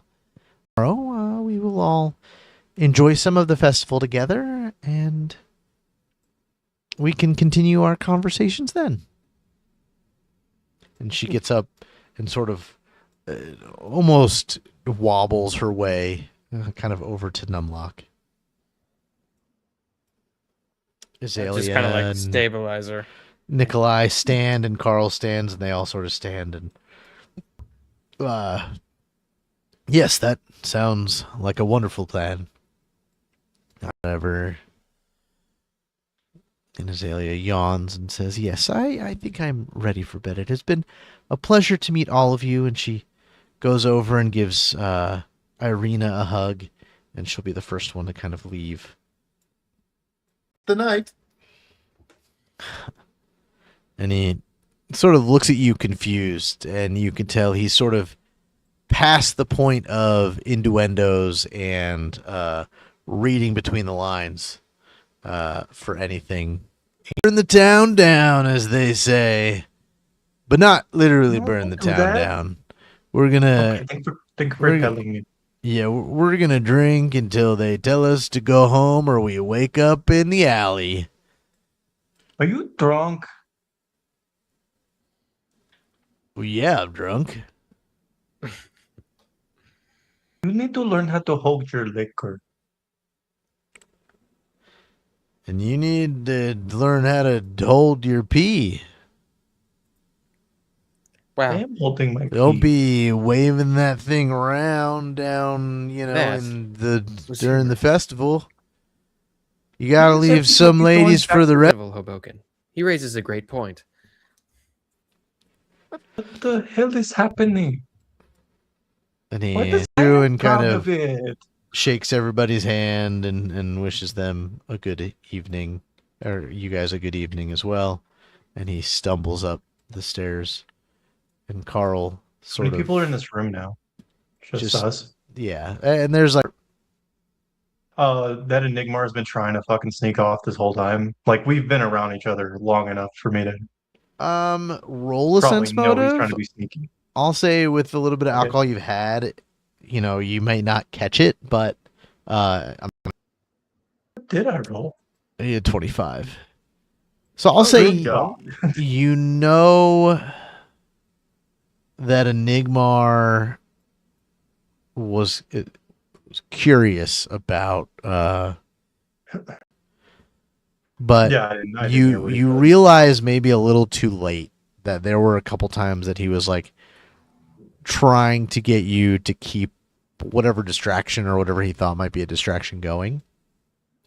But at this point, unless you literally incapacitate Carl somehow, you do not think that you will be able to cause a big enough distraction since he's sort of the giving you the all right time to leave now. And then instead of going up the stairs, I go around because there's way it's back there. See if I can follow him. No, I'm just kidding. I'm just kidding. I'm not going to do that. Oh, you can. Damn it. I wanted to go distract the servants. I'll I'm make them gonna make me some food. oblige our hosts and walk outside. Yeah, yeah. Yeah. I'm Fuck. just going to leave. Damn it.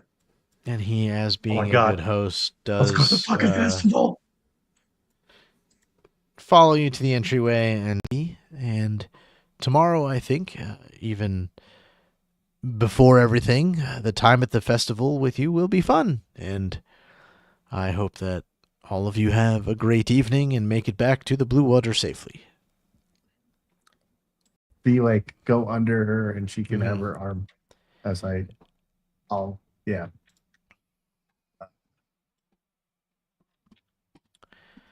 But yes, you guys are.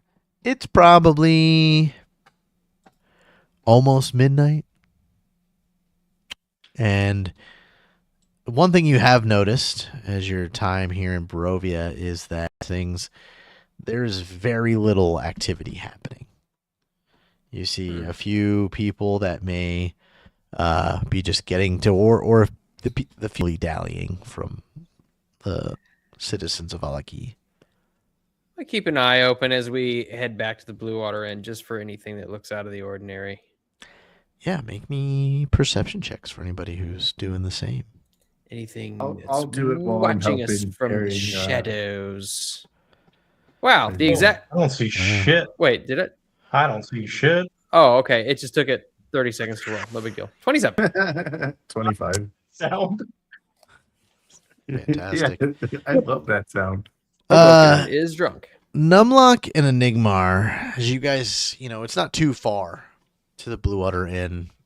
And as you sort of pass through the town square, and for a moment you see sort of, or at least at one point, you're pretty sure you feel like somebody is watching you. Maybe you don't quite catch a glimpse of them, but you feel the presence of, eyes on you type of thing. I kind of hit the drunk ass Hobokinn. Be on your guard. Oh God, I've drank. But Whatever. you get to the Well, you Blue got Water in that Inn. one. You See, mean- you're drunk. What do you mean be on my guard? Is there a problem? We are being Awesome. watched. But you make it back to the Blue Water Inn without incident. Yeah, we don't. And need to Periwinkle wait- has made his way out of the room and is sitting at the bar. This place is, you see one or two people left, and Erwin is kind of ushering them out. And Periwinkle sees you and goes, "Ah, friends, how are you?" And he seems to be slightly tipsy himself, as he seems to have a mug of ale in front of him. And Everyone Erwin is says, gonna need. "Welcome back." Everyone seems to be getting drunk tonight. Guys, we need to go to bed. I want to go to the festival tomorrow. Let's go to bed. All right. Well, we have to get Miss Irina upstairs to her bed. Okay, drag her ass up there. It'll be fine. I want to go to bed. I want to go to play. So yeah, you guys go into your respective rooms and fall asleep for the evening. If you would like to do the full rest or whatever one, the rest for the night on your character sheets, Don't mind if I go do. right ahead. I haven't been and we'll hitting so do fucking long. I've been hit a lot. map of-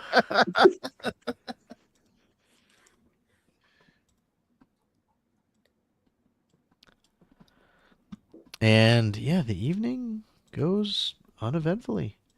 And you wake up.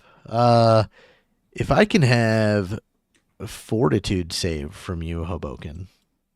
Ooh. Oh, fuck yes. I just became master. Good Oh, thing you just fuck. became a Oh yeah, master. it's I rolled Yeah. a 4, by the way. I think a natural one is the only way you fail. Yeah, no mechanical effects, but you definitely woke up a little hungover. Maybe a little bit of like that headache behind the eyes kind of thing, you know? That the little booze couldn't fix. Exactly, a little hair of the dog, so to speak. But you wake up and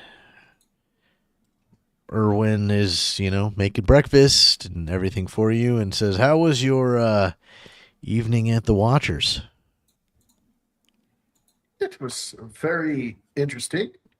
I did find something I wanted to investigate, but I didn't have the time, and it would be very suspicious if I took longer than a minute to get back when left alone.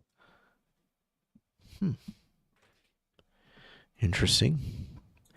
I've met, Carl and Nikolai are regulars to here, and they spend some money, and they're nice enough blokes for sort of being nobles, one could say. I've only met Lady Fiona a few times, never had the pleasure of more than a courteous conversation. But I hear that, it's pretty well known in town that her and the Baron don't see eye to eye, and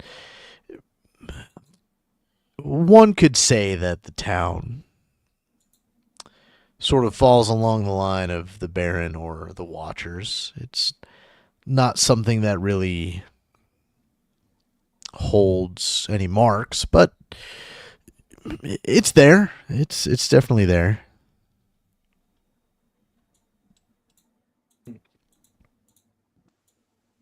Erwin, what do you know about the orphanage over here? It's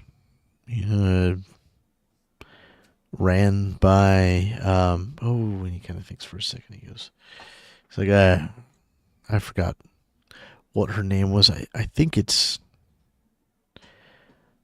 Mrs. Gold. Miss Gold. She widow, lost her husband and her children in a fire That is tragic. about 10 years ago now, and has sort of made it a point to care for the children of Barovia that no longer have parents. I think the Baron does help, right? every once in a while, when I'm able to, I will make sure that provisions are sent over. But it's I don't know how many kids she cares for or anything like that, but I know it's probably more full than it should be.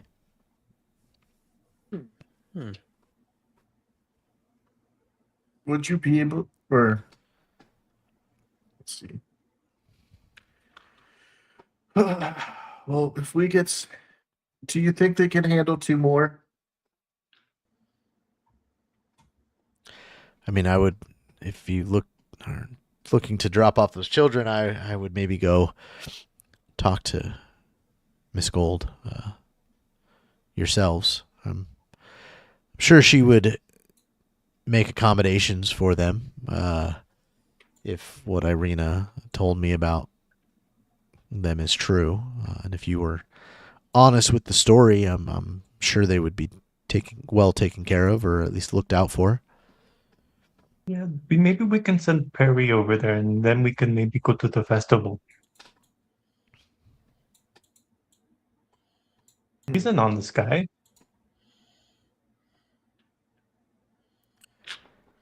Irina sort of looks at you and goes, I mean, me and Periwimple can go to the orphanage and you guys can head out to the festival.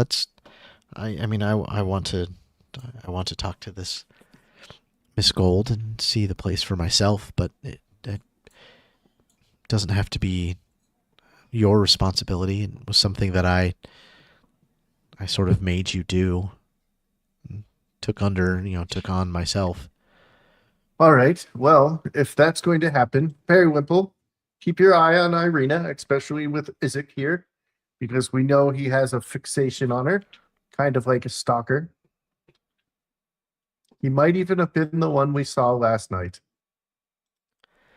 Will do. I'll make sure she's safe.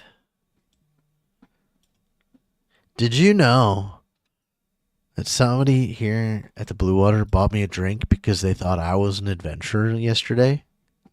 And he sort of Well, you are an stands adventurer. up straight. You've been on many adventures with us. You've literally saved our ass. And apparently everyone knows about my ass, so you've saved a famous ass. Yeah, I don't think I've ever seen your ass, and so I don't know, maybe you changed your ways, but it sounded like you but before I met you, you pulled your pants down a lot. That's not the thing. I don't mean to do it. People just like to see it, apparently. I didn't know. Some people. There was a lady here last night that wanted to see the front part of your butt. Was she talking about your penis? Why would they say that? That is not for viewing. It's for peeing. Well, apparently the rumor is you have a nice butt and all the ladies want to see it. No, don't. I just want to go to the festival. Do females have a thing for male butts?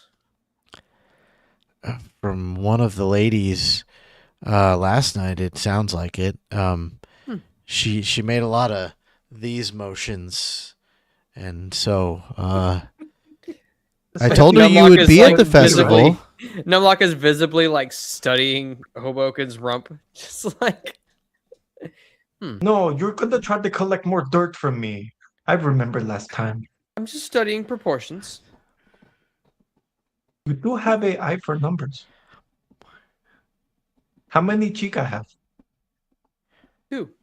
Well, 4 if you count the ones on your face. Yeah, she was crazy. I guess I don't even really remember what she looked like. I think she said her name was Cat, and she meowed at me. Kitty cat?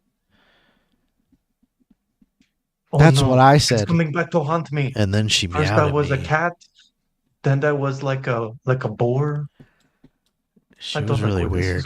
Let's just go to the festival. I just want to go play. I want to go see a balloon so bad. I've been hearing stories, but I've never seen. And Irina says, "Perfect. Then we will we'll take the children to the orphanage, and we'll meet with you at the town square for the festival in a little bit."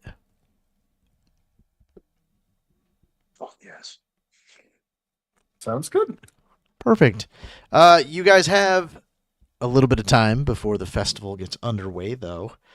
Is there anything in Valaki that you would like to do? Now, this is compared to other places in the world you've been, it's not a big town, but this town has everything you could think of: shops, blacksmiths, We have stuff money like now, that. right? So you should. Well, Most we of you- got a some of bunch you do. stolen, but Yeah, but, So like, if we there still- is we still have replenishing of potions and stuff like that you want to do, There's- now would be a good time to do it. we have only 47 have gold. 47 gold. We got fucking jacked that much. We had like 114. we spent some though. Fuck. We can't even buy a potion. Like one. Well, it might be cheaper here.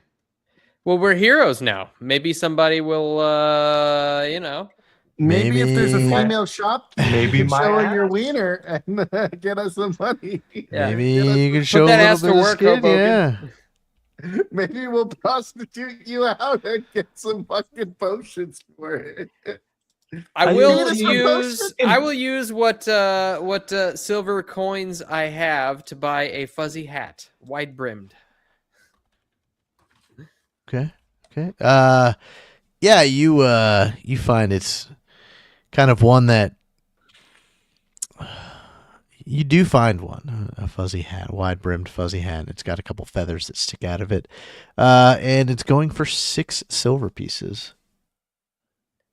Nice. I put it on and I point out at the street corner,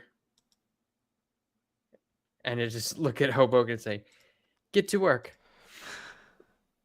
I mean, you could buy a couple We bought a minor pen. healing potions, and you find some in town.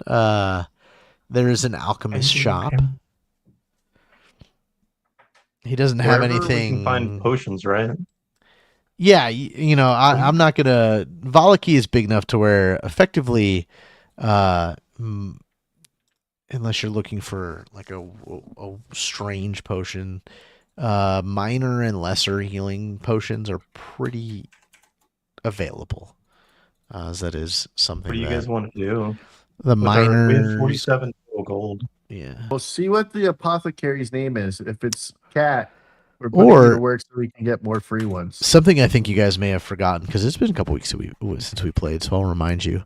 Is there was a coffin maker in town who Oh, shit. his name was on the coffin that I'll go to the coffin maker.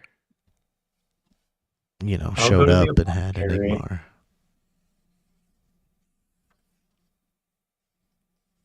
So I will go to Cat the coffin disclose maker. if you worked anywhere? What was that? Did Cat disclose if she worked anywhere? Periwinkle doesn't remember too much. He just remember. He really only remembered her name because he said "cat" like a cat, and she meowed at him. And he gives you a description, a very sort of not very accurate. He just said light hair and sort of short. Yeah, I bet you if I asked what her boobies look like, you'd tell me.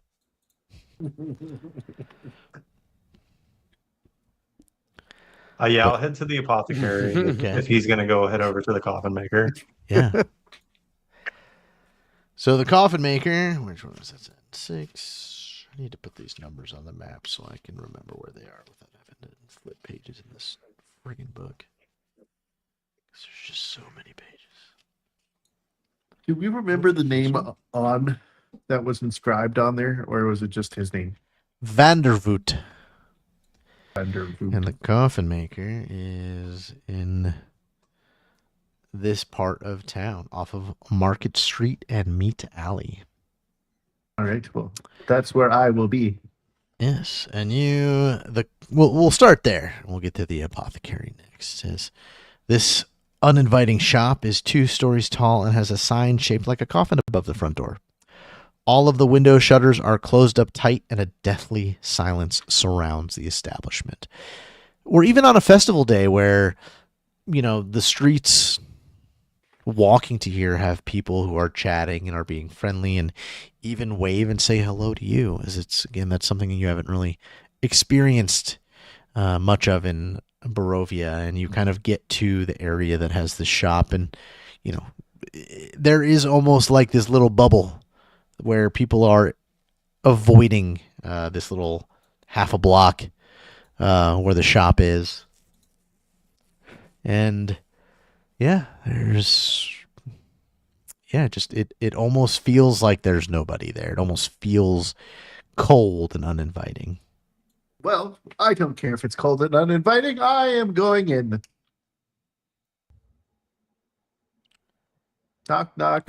I was gonna say the door is locked. But you knock on the door, and a few minutes you knock and you hear noise from inside, and it takes a few minutes, and the door opens a little bit, and you see kind of a older middle-aged man, fully gray, kind of skin sort of loose and gaunt around his eyes. He's got a full beard, and you can see he's got, very much work leathers on and an apron. What do you want? Sorry to bother you on a festival day, but I came across one of your coffins. Engraved a name of Vondermoot. Yeah, that's me. Hendrik Vondervoot. The coffins you're going to find in Barovia are made for me and my family. Do you need one? You look pretty alive to need a coffin. Well, that's just the thing. The coffin had someone who looked exactly like me inside of it. Even had my name on it. What's your name? Enigmar Kenai. It's a pleasure to meet you, Vondermoot. He kind of stares at you for a second, very sort of awkwardly. Goes, I didn't engrave a coffin with that name. Do you think someone might have been stealing your coffins? Have you had some coffin thefts lately? If they were stealing coffins, it was from a grave. Understandable. Well, I'm sorry to bother you on this festival day. But maybe I can pre-order a coffin. Of course. Full payment up front. How much do coffins go for? Basic coffin, 2 gold. If you want a linen-lined one, 5.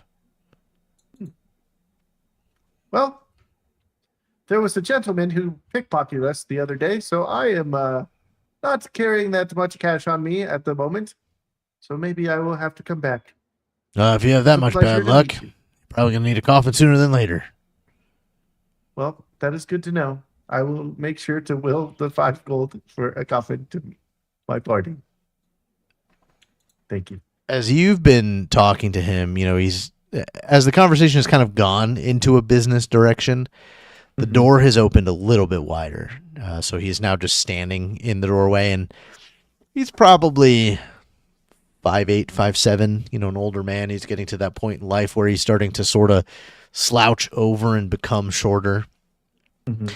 And you can see a little bit into the shop. All the shutters are tightly closed. There's not a single candle lit. But he looks like he's working on something.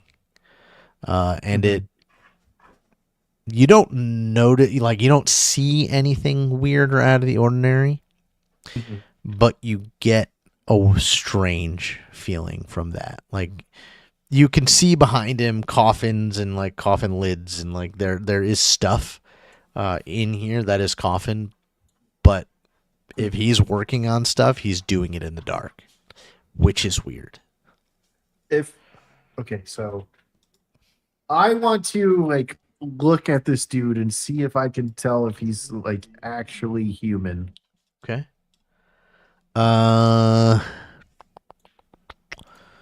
Well, roll me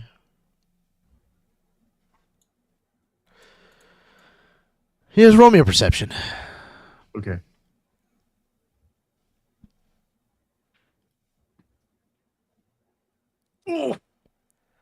Still a 20. 20. Yeah, he just looks like an older human that has been a hard worker his entire life. You know, that's sort of the toughness of his skin, and he just shows the signs of having to have done a lot of hard work. So you think that up along with maybe coffin making, he's probably done some grave digging and things like that. Like everything that kind of revolves around his profession, he's probably done. Um, Would you say you are such a master at your craft that you could even make them in the dark? Or with your eyes closed, one would say? I could easily make a coffin with my eyes closed. And he sort of looks around, looks back, and he goes, "Huh. I guess I didn't really notice the candle went out." You wouldn't happen to have some well light vision, would you? Where you can see well in the dark or low lights? I mean, a little bit, I guess. I wouldn't work in the complete darkness. And he sort of holds his thumb up, and it's like just probably been hit so many times with a hammer that it's just like permanently swollen. Mm-hmm. That's how you make mistakes. Oh, I see. But So you truly are a right. master of your craft. Well, thank you. My family's been making coffins, well, probably for as long as Barovia's been around. Anybody you dig up around these parts is going to have a Vandervoot coffin. With a guarantee that nobody can get out. That is a good guarantee. Unfortunately, the one who looked exactly like me got out. Well, I'm sorry to hear that, I guess. That's okay. I That appreciate action seems that it would probably void the warranty. I will make sure to tell the person who owns it once I figure out who it was. Well, if you need a coffin, we could set an appointment. I could take your measurements for after life, and we could get you set up with one. I give him my exact measurements, and then I leave. And tell him, have a nice day. And not too far away, Hobokinn, you walk into an alchemist shop, and you are hearing the noises of bubbling and kind of sounds that one would hear at such a shop. And a small little halfling is kind of behind the counter, and sadly the counter is human sized, so you just see kind of the top of a head bobbing up and down until you open the door and ring the bell. And he jumps on his little stool and he goes, a customer. How's it going? It is going good. Do you have potion? Yeah, Or I'm an alchemist. like healing? Yeah, I don't got know some what over that would there. mean. And you Is there see like there's... Oh, fuck. I wouldn't be able to read the damn sign. Yeah, you see there's there's really only one shelf that has potions on it. The rest of this place is a workshop. So there's stuff, tools and ingredients and components and stuff all over the place. And he goes, second shelf there. Nope. The one you're looking too high. You're looking too low. The one in the middle of those two. Yeah, those are all healing potions. They range from the minor to the lesser. I can't really find the ingredients to make anything bigger. The lesser? It is a or lesser ones go for 12 gold apiece. Minor ones go for 6. how much gold would you have guys given me to go buy potions? Because I know you Well, said I you had don't have 7, so I would have gave you 5. I had 0. I only had a couple silver pennies left. So am I holding 42 gold? You're basically holding all the money. Oh, you guys are fucked. You're the party bank. Would you have told me Be a which good ones to steward of our buy? money, friend. What? Would you have We told would have me told which you ones to to buy? try to buy 3 lessers if you can. Yeah. Okay. You said the lessers were 12 each. Yeah. So 36 gold. So I'll put the gold on the counter. I will take 3 of the lesser. Perfect. And he points at the lesser ones. And I'll Grab pick 3 3 of up. them. Anything else? So I would have 6 gold left. Can I buy Endy potion with this, and then I'll slide over six gold? Well, you could grab a. Tell you what. You bought 3 of those. I'll let you grab 2 minors. And not the children, just the minor potions. Why did I know you were gonna go there? Okay, that is good. Okay, thank you so very much. Do you know of a person named Kat? Um, Last name, but I think there's a town's not that small. Shit, what house were we at last night? You're at the Watcher The House. No, Watcher house. But Okay, Cat was at the Blue Water. okay, that was she I think she likes to go to the blue water. I She make a meow meow. I don't really have time for social gatherings like that. I gotta keep working. So I sorry I can't help you. Well, thank you for the potions, and I I guess I should leave. Yeah, what was your name?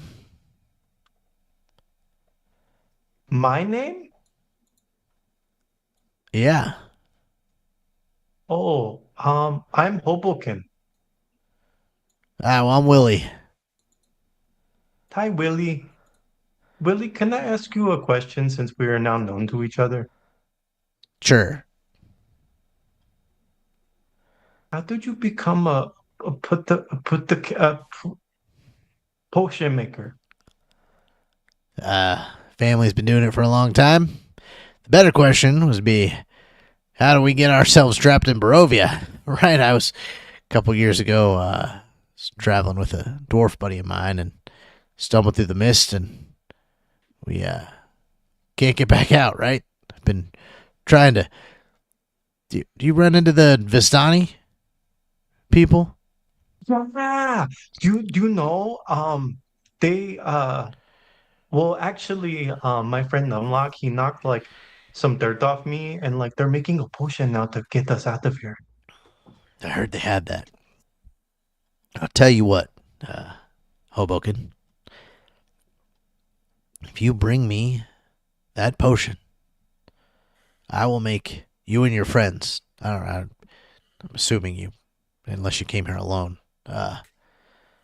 Each one of you a potion, and I'll give you 2,000 gold pieces. Is that the lot? Oh my god. It is, and he puts the gold that you've given him on the table, and he says, "This much, but more." Oh, no, this is a lot. Yeah, but you gotta give me their potion so I can recreate it, because I think there could be a lot of money made in that. Well, they said if you get dust from the outside that you can kind of make it. I still got a little of the dust on me if you could start to knock it off. Yeah, I don't know what else they're putting in that potion though. Well, But this if I was the had main one- ingredient. But if I had one, I could recreate it. So if you're willing to pay that much gold, what if I said I want more?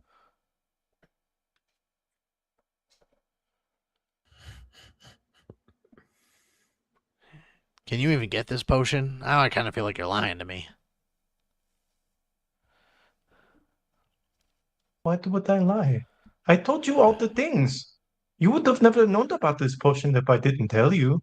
I knew the potion was a thing. I've never run into anybody that was told that they could get one. So you're calling me a liar that I come in here and I know about the potion, that I didn't know that you know about the potion. So all of a sudden they come out of my mouth and then you offer me money. I feel insulted. Matter of fact, I'm gonna take one more potion because that don't feel like I'm a valued customer. Roll me a d10. I love this exchange. This is great.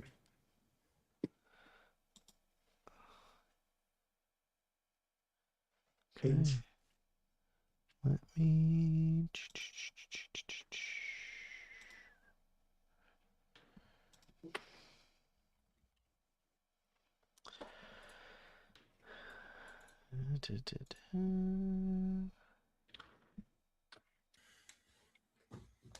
Hobokinn's the greatest character ever.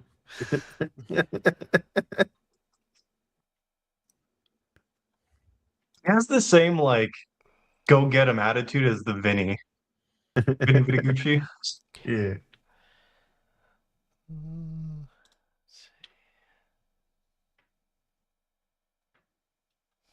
Okay. You grab a potion. It is not one of the healing ones. Oh shit. So I got three lessers, right? Yeah. Yeah, Two you got minor? 3 lessers and 2 minor healing potions. And then just somewhere put mystery potion. And then in parentheses put EE for me. That way if you use it, I know which one to pull up. Ooh, okay. It's going to fix erectile dysfunction. And he says, EE, well, if not you E. bring me that potion, then we could talk about how much money I'll give you. But just because you know something and you say you can get it doesn't mean you can get it. It's not necessarily that you're lying to me, but I decided not to make a deal with you until I see this potion. I mean, Wrong button. that sounds good. So I'll come here once I get the potion, and then we can make deal. Yeah. It's good doing business with you. And I'll put out my hand and shake his hand. And he shakes your hand as well. I'm gonna grip it a little harder. You sort of, all right. Thank you for potion. I'm good to go now. Thanks. Numlock, what were you doing? Or did you go with Hobokinn? I think, I was just kind of milling about, not really doing anything in particular. I don't really need anything. Mm-hmm. I couldn't afford anything if I needed it. Okay. So you're just checking out town? Kind of thing, Yeah, maybe? just wandered around town, just checking out the festivities and stuff like that. Nothing crazy. Are you sticking to anywhere specific in town? Probably just kind of wandering around Festival Street. Okay. Watching the vendors get all set up and all that stuff. See if anybody's got anything strange or weird. Are there any like Vistani who come in and set up anything, or are they noticeably absent?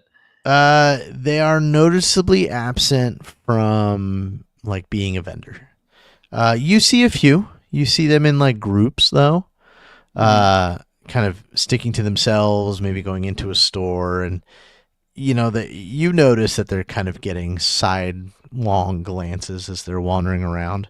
They are welcome in Valaki, but most people don't do any dealings with them.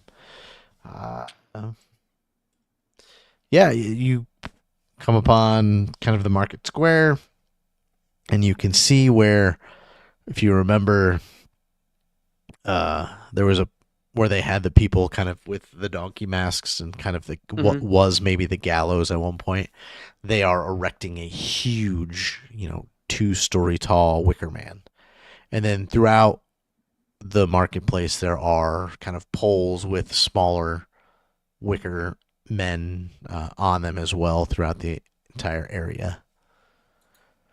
And you don't see Izek or the Baron or anything like that in the morning while you're walking around or before you meet up with everybody. But there are a lot of guards, and they seem to be the ones doing a lot of the setup. So if I go up to one of the Vistani and I'm just like, what do you think about this practice of burning wicker men in effigy to the Morning Lord? I look at you and kind of, the Baron of Valaki has some strange ideologies about some stuff. I don't think it's neither bad or good. I understand the sentiment to the Morning Lord. It's not kind of what we practice as Vistani, but it's their town. I've never been told, or I don't see anything wrong with it, but we'll be far out of town, headed back to camp before the festivities kick off.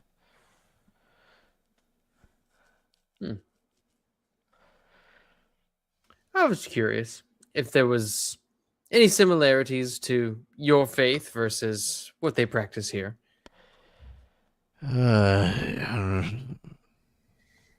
Personally, I don't pray too much, and I find a lot more belief in us as a people than the gods who have forsaken us here. I almost find solidarity with that. But I find that faith helps people in certain ways and in particularly hopeless situations. Whatever you can fill that void with.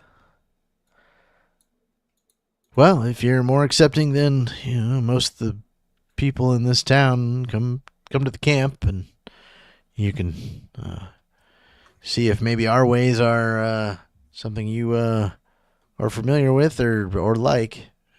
We're welcoming people. We have already gotten tangible results from your ways.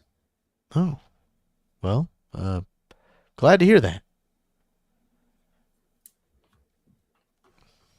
I'll just kind of abruptly just end the conversation and walk away. Would I bump 40 into Viking in chat? Oh. You may not be lying. You may just be that stupid. Yeah, and he kind of scatters off. Would I bump into Numlock at this point?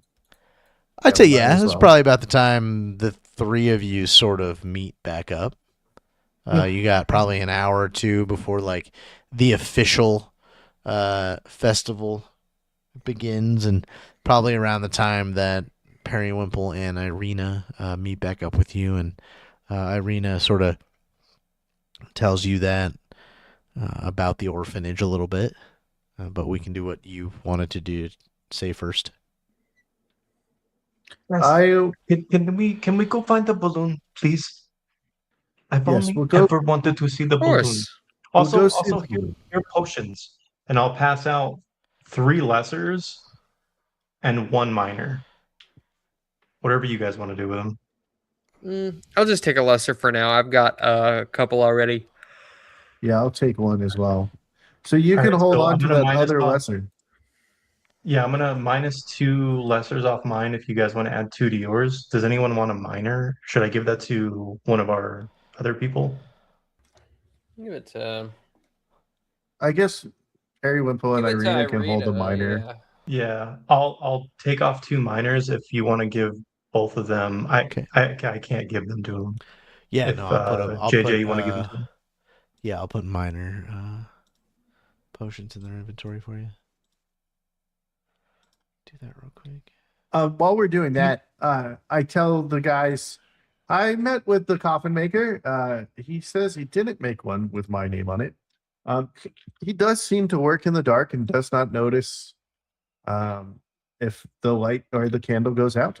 He seems to actually work very hard on his job. So he thinks someone might have dug up the thing and it may have been someone that we are possibly helping now who did it to us.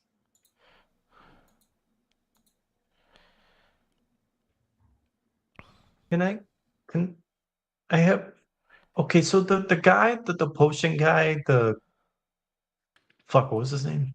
Shit. My Willie. bad, I didn't write it down. This guy, Really? Willie, that he sold me the potions.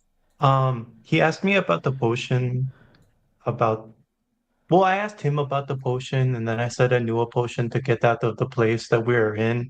And then he said he'll give me 2,000 gold for it. Is that the Well, if like he's willing to amount? give us 2,000, that means it's probably worth way more. And we can ask See, the that's what I Vistani.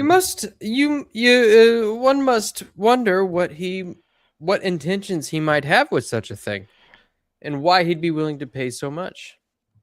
Yeah, he also gave me this weird potion, and then I'll actually hand it to Numlock. It's the mystery potion he Just kind of like grab it and swirl it around, look at it, hold it up to the sun, see if I can like see any like suspension fluids or any particulates in it. Yeah, so this potion has kind of a orange, kind of yellow tint to it.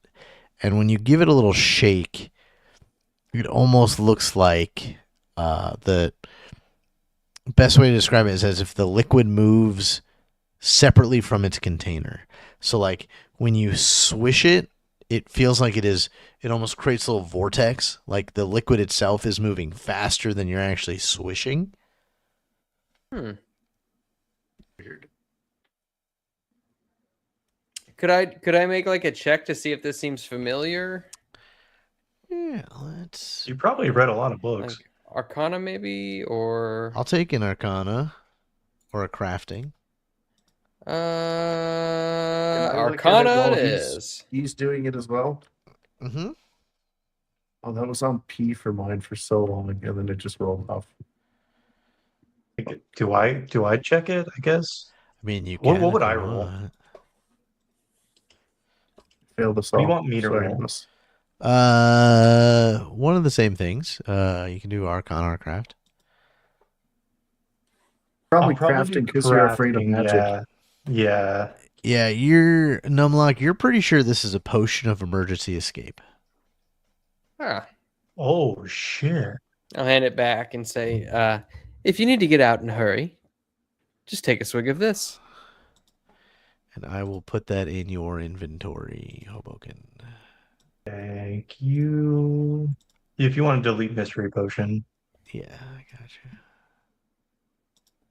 Oh holy shit, it's a real thing. I I don't know. I don't play these too often. But yes, and then Irina kind of fills you in about the orphanage, where she says it's actually a rather large townhome, and there are 8 children now, but there were 6 children when they got there. There were 4 girls and 2 boys, and she pretty much has rooms split up between boys and girls, and she felt like it was a good spot for now. And she didn't, there was Mrs. Gold was very nice, and the kids just kind of took off and started playing with the other children, and yeah, she said she would look after them, and And Irina said I gave her, a little bit of the gold that I had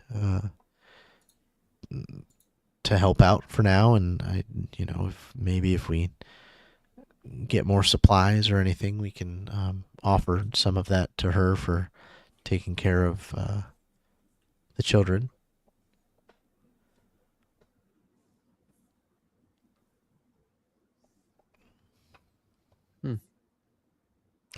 And then all of a sudden, sort of out of nowhere, and it shocks you a little bit since you guys are sort of on the edge of the market square, you hear what sounds like thunder, kind of, and everybody on the street sort of turns and looks excited and sort of starts heading into Market Square. And it seems to be the sign that the Festival of the Wicker Man is starting. And that is where we are going to end tonight's episode, though. Righto. Yeah. Righto.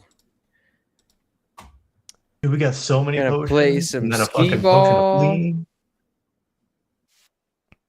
And some Tomorrow or not tomorrow, whack-a-mole. next Wednesday. And you're going to find out what medieval balloons are made out of. And Real people. People skin.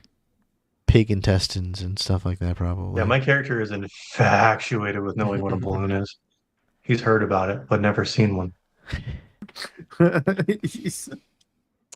yes. Well, the fucking they float for no reason. He's too dumb to understand what it is. He It's wants true. to know. True. And maybe you guys will sneak off to the reclamation center once the festival is in full swing, as it's Yeah. sort of what you've been led to do there. But yeah, as we end the episode, let's go around and you know what? I want to get a little insight to maybe what your characters are roll high. thinking between this kind of Baron Vargas Valakovich and Lady Fiona Watcher parties, factions, whatever you want to call them. How your character is kind of taken this. What your character thinks about kind of this almost internal battle here in Valaki with these two people and their ideologies. And then let us know where you can be found, what you got going on, and then we'll keep it moving. Let's start with Anthony on this one. What does Hobokinn think of all this political drama that might be unfolding in Valaki? I would say he's a little more confused because he does assume that Shroud has been nice to him. Need Strahd. Shroud. Yeah, the whole campaign. It's fine. That he's been nice to him. But at the same time, every single fucking person that he comes across has been like, no. And then with the meeting with Vladimir, or meeting of Vladimir, that he was like, no, he can't leave. And then he got his ass beat by him. So he's like, well, shit, he must be strong enough to be like, maybe this is supposed to be a thing. He's confused as all hell. That's fair. That's fair. Yeah, It's his his character. plus 0 intelligence is shining brightly. Hey, thanks to chat. It wasn't a -1. Yeah. It's true. Could have been. Thanks, chat. Always coming in clutch. They saved me. I would have had all negatives. And what do you got going on? Anything interesting for our internet people to keep up with you other than maybe on the Discord? Well, I'll tell you what, guys. If you find me somewhere, stop stalking me. That's about it. Or I'll start. say hello. I'll be nice. Or start. I'll be nice. Look, I'll make a forum right Anthony now. doesn't take off his clothes like Hobokinn does.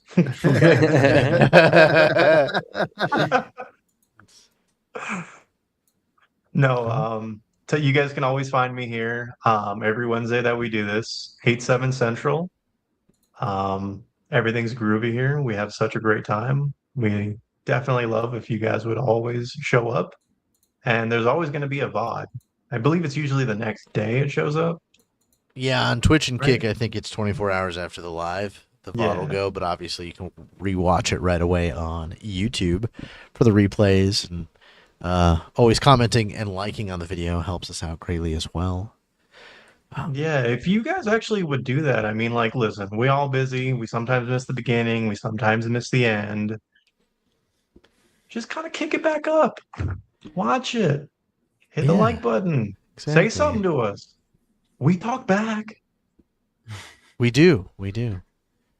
We do. But yeah, well, thank you, sir. Let's go Enigmar. What does Enigmar think about all this that you've learned All right, so this it's evening? been well documented throughout the campaign that Enigmar does not like the Baron. And when he had someone saying, "Hey, you want to go fuck with the Baron?" He's like, "I like you."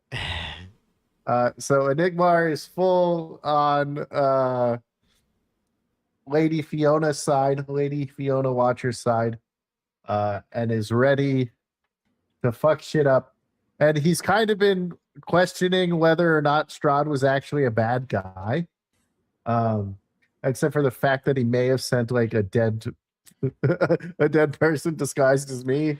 Well, that and he sent his bride, the assassin, after you too. But you know, as Well, in he we've sent her after Irina, so it's different. yeah, okay, you know that's fair. That's how you But he killed Reagan. did die. But Reagan never fucking did anything except fucking run away. Fucking asshole. I mean, if we learn anything was from Wreck-It pissing in the Ralph, bushes. is just because he's bad guy doesn't mean he's bad guy. You know, Yeah. I've never seen that movie. it's a good one. You should see it. You should watch it. It's a good one. Yeah. So Nigmar is sort of leaning on Lady Fiona's side, as you know, Strahd is Thank you. not really done anything personally to you, and the Baron is you definitely don't like him. All right, I like it. And Hey, then at least Biggles, you're leaning on the side. right? No, right? Biggles, what do you got going on? Friday, I do the ramblings of Biggles, where I talk about a whole bunch of shit. I don't even know what I talk about until that day. Where I'm like, all right, I got all this prep stuff, and then I talk anime stuff on Monday, and in about a month, I'll be back to playing video games all the fucking time. So Cool. we'll see. Nice. Fun. Also, side note, if any of you guys play old school RuneScape, hit me up directly.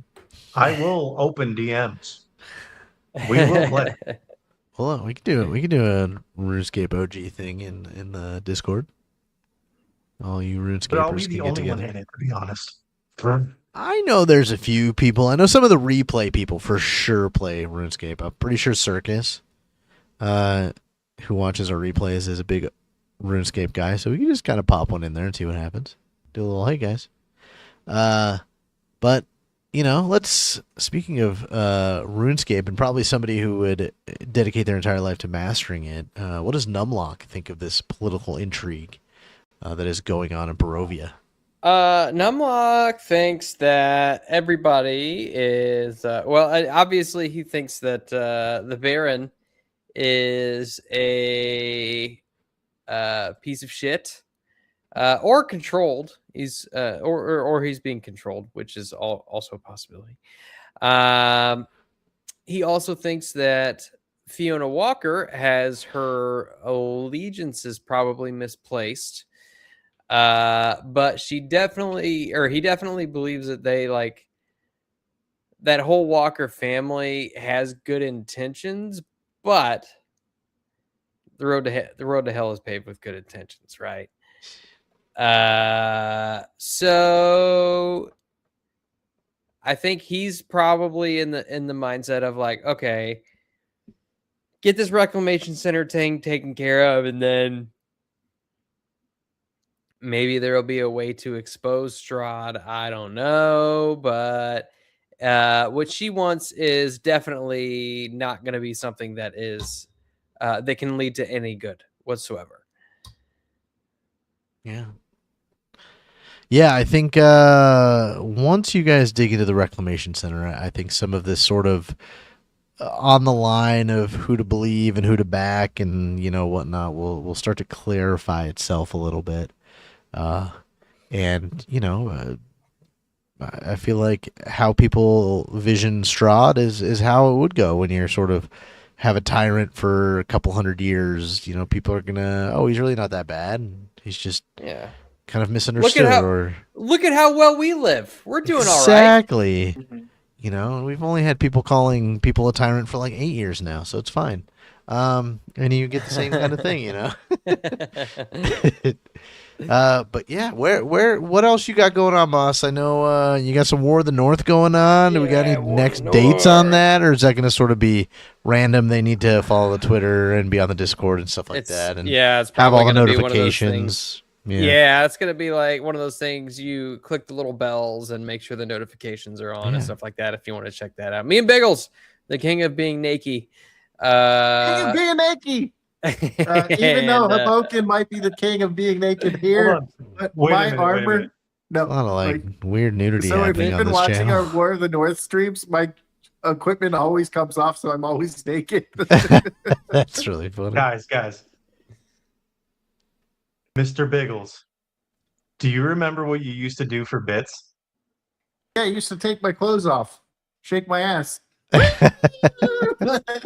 Give me money and I'll do what you want. Basically a prostitute. You whore. I was watching some of your old like short things or whatever they're called on Twitch. Yeah. And you have so many times where me or Jacques twerking and yep. I make my money the old fashioned way. Without OnlyFans, by shaking my ass. Without OnlyFans. But yeah, there's that. It's gonna be probably on a random basis for that. But Monday's Master Neoathotep if you like Call of Cthulhu over on Moonskull. And then starting in September, we're gonna have a character creation for the next One Ring campaign. And I think we're looking at probably an October start date for that. But I mean, we don't have anything more to announce than that. It's like pre-production right now. Yeah. I'm still getting everything together and trying to get a hold of people who may or may not be able to give us provide us with certain materials, but we'll see. But yeah, that's about it for now. I'll kick it back over. Perfect. Well, then it's just me, and I know what's going on behind the screens, so I don't really have any allegiances one way or the other. I felt like I've done a pretty good job of making you guys ask questions and have to dig into who you want to side with. But other than that, obviously I'm running the show on Wednesdays, and then whenever I can, I feel like within the next 4 or 5 weeks, my schedule won't be as crazy because I'm starting to get a little cross-eyed from the summer schedule. I will be going to Dallas Fan Expo. If anybody who's watching is going to come hang out with us, that'll be super fun. And then the only other thing I have that will be somewhat consistent until we get the One Ring and some other stuff figured out will be Kingmaker over on Moonskull on Tuesday nights. We did the character creation, was that last week? And that was a lot of fun. My character is going to be very interesting and will want to be Knight Marshal and or probably King. So it'll be a lot of fun to watch there. So come check that out. But yeah, like this show, comment, subscribe, share it, make shorts of it for us, whatever you can do. We always appreciate it. Come hang out in the Discord. It's kind of where we put, if we're going live or we got fun things to talk about over there. But yeah, we will catch you guys next week. Bye, everybody.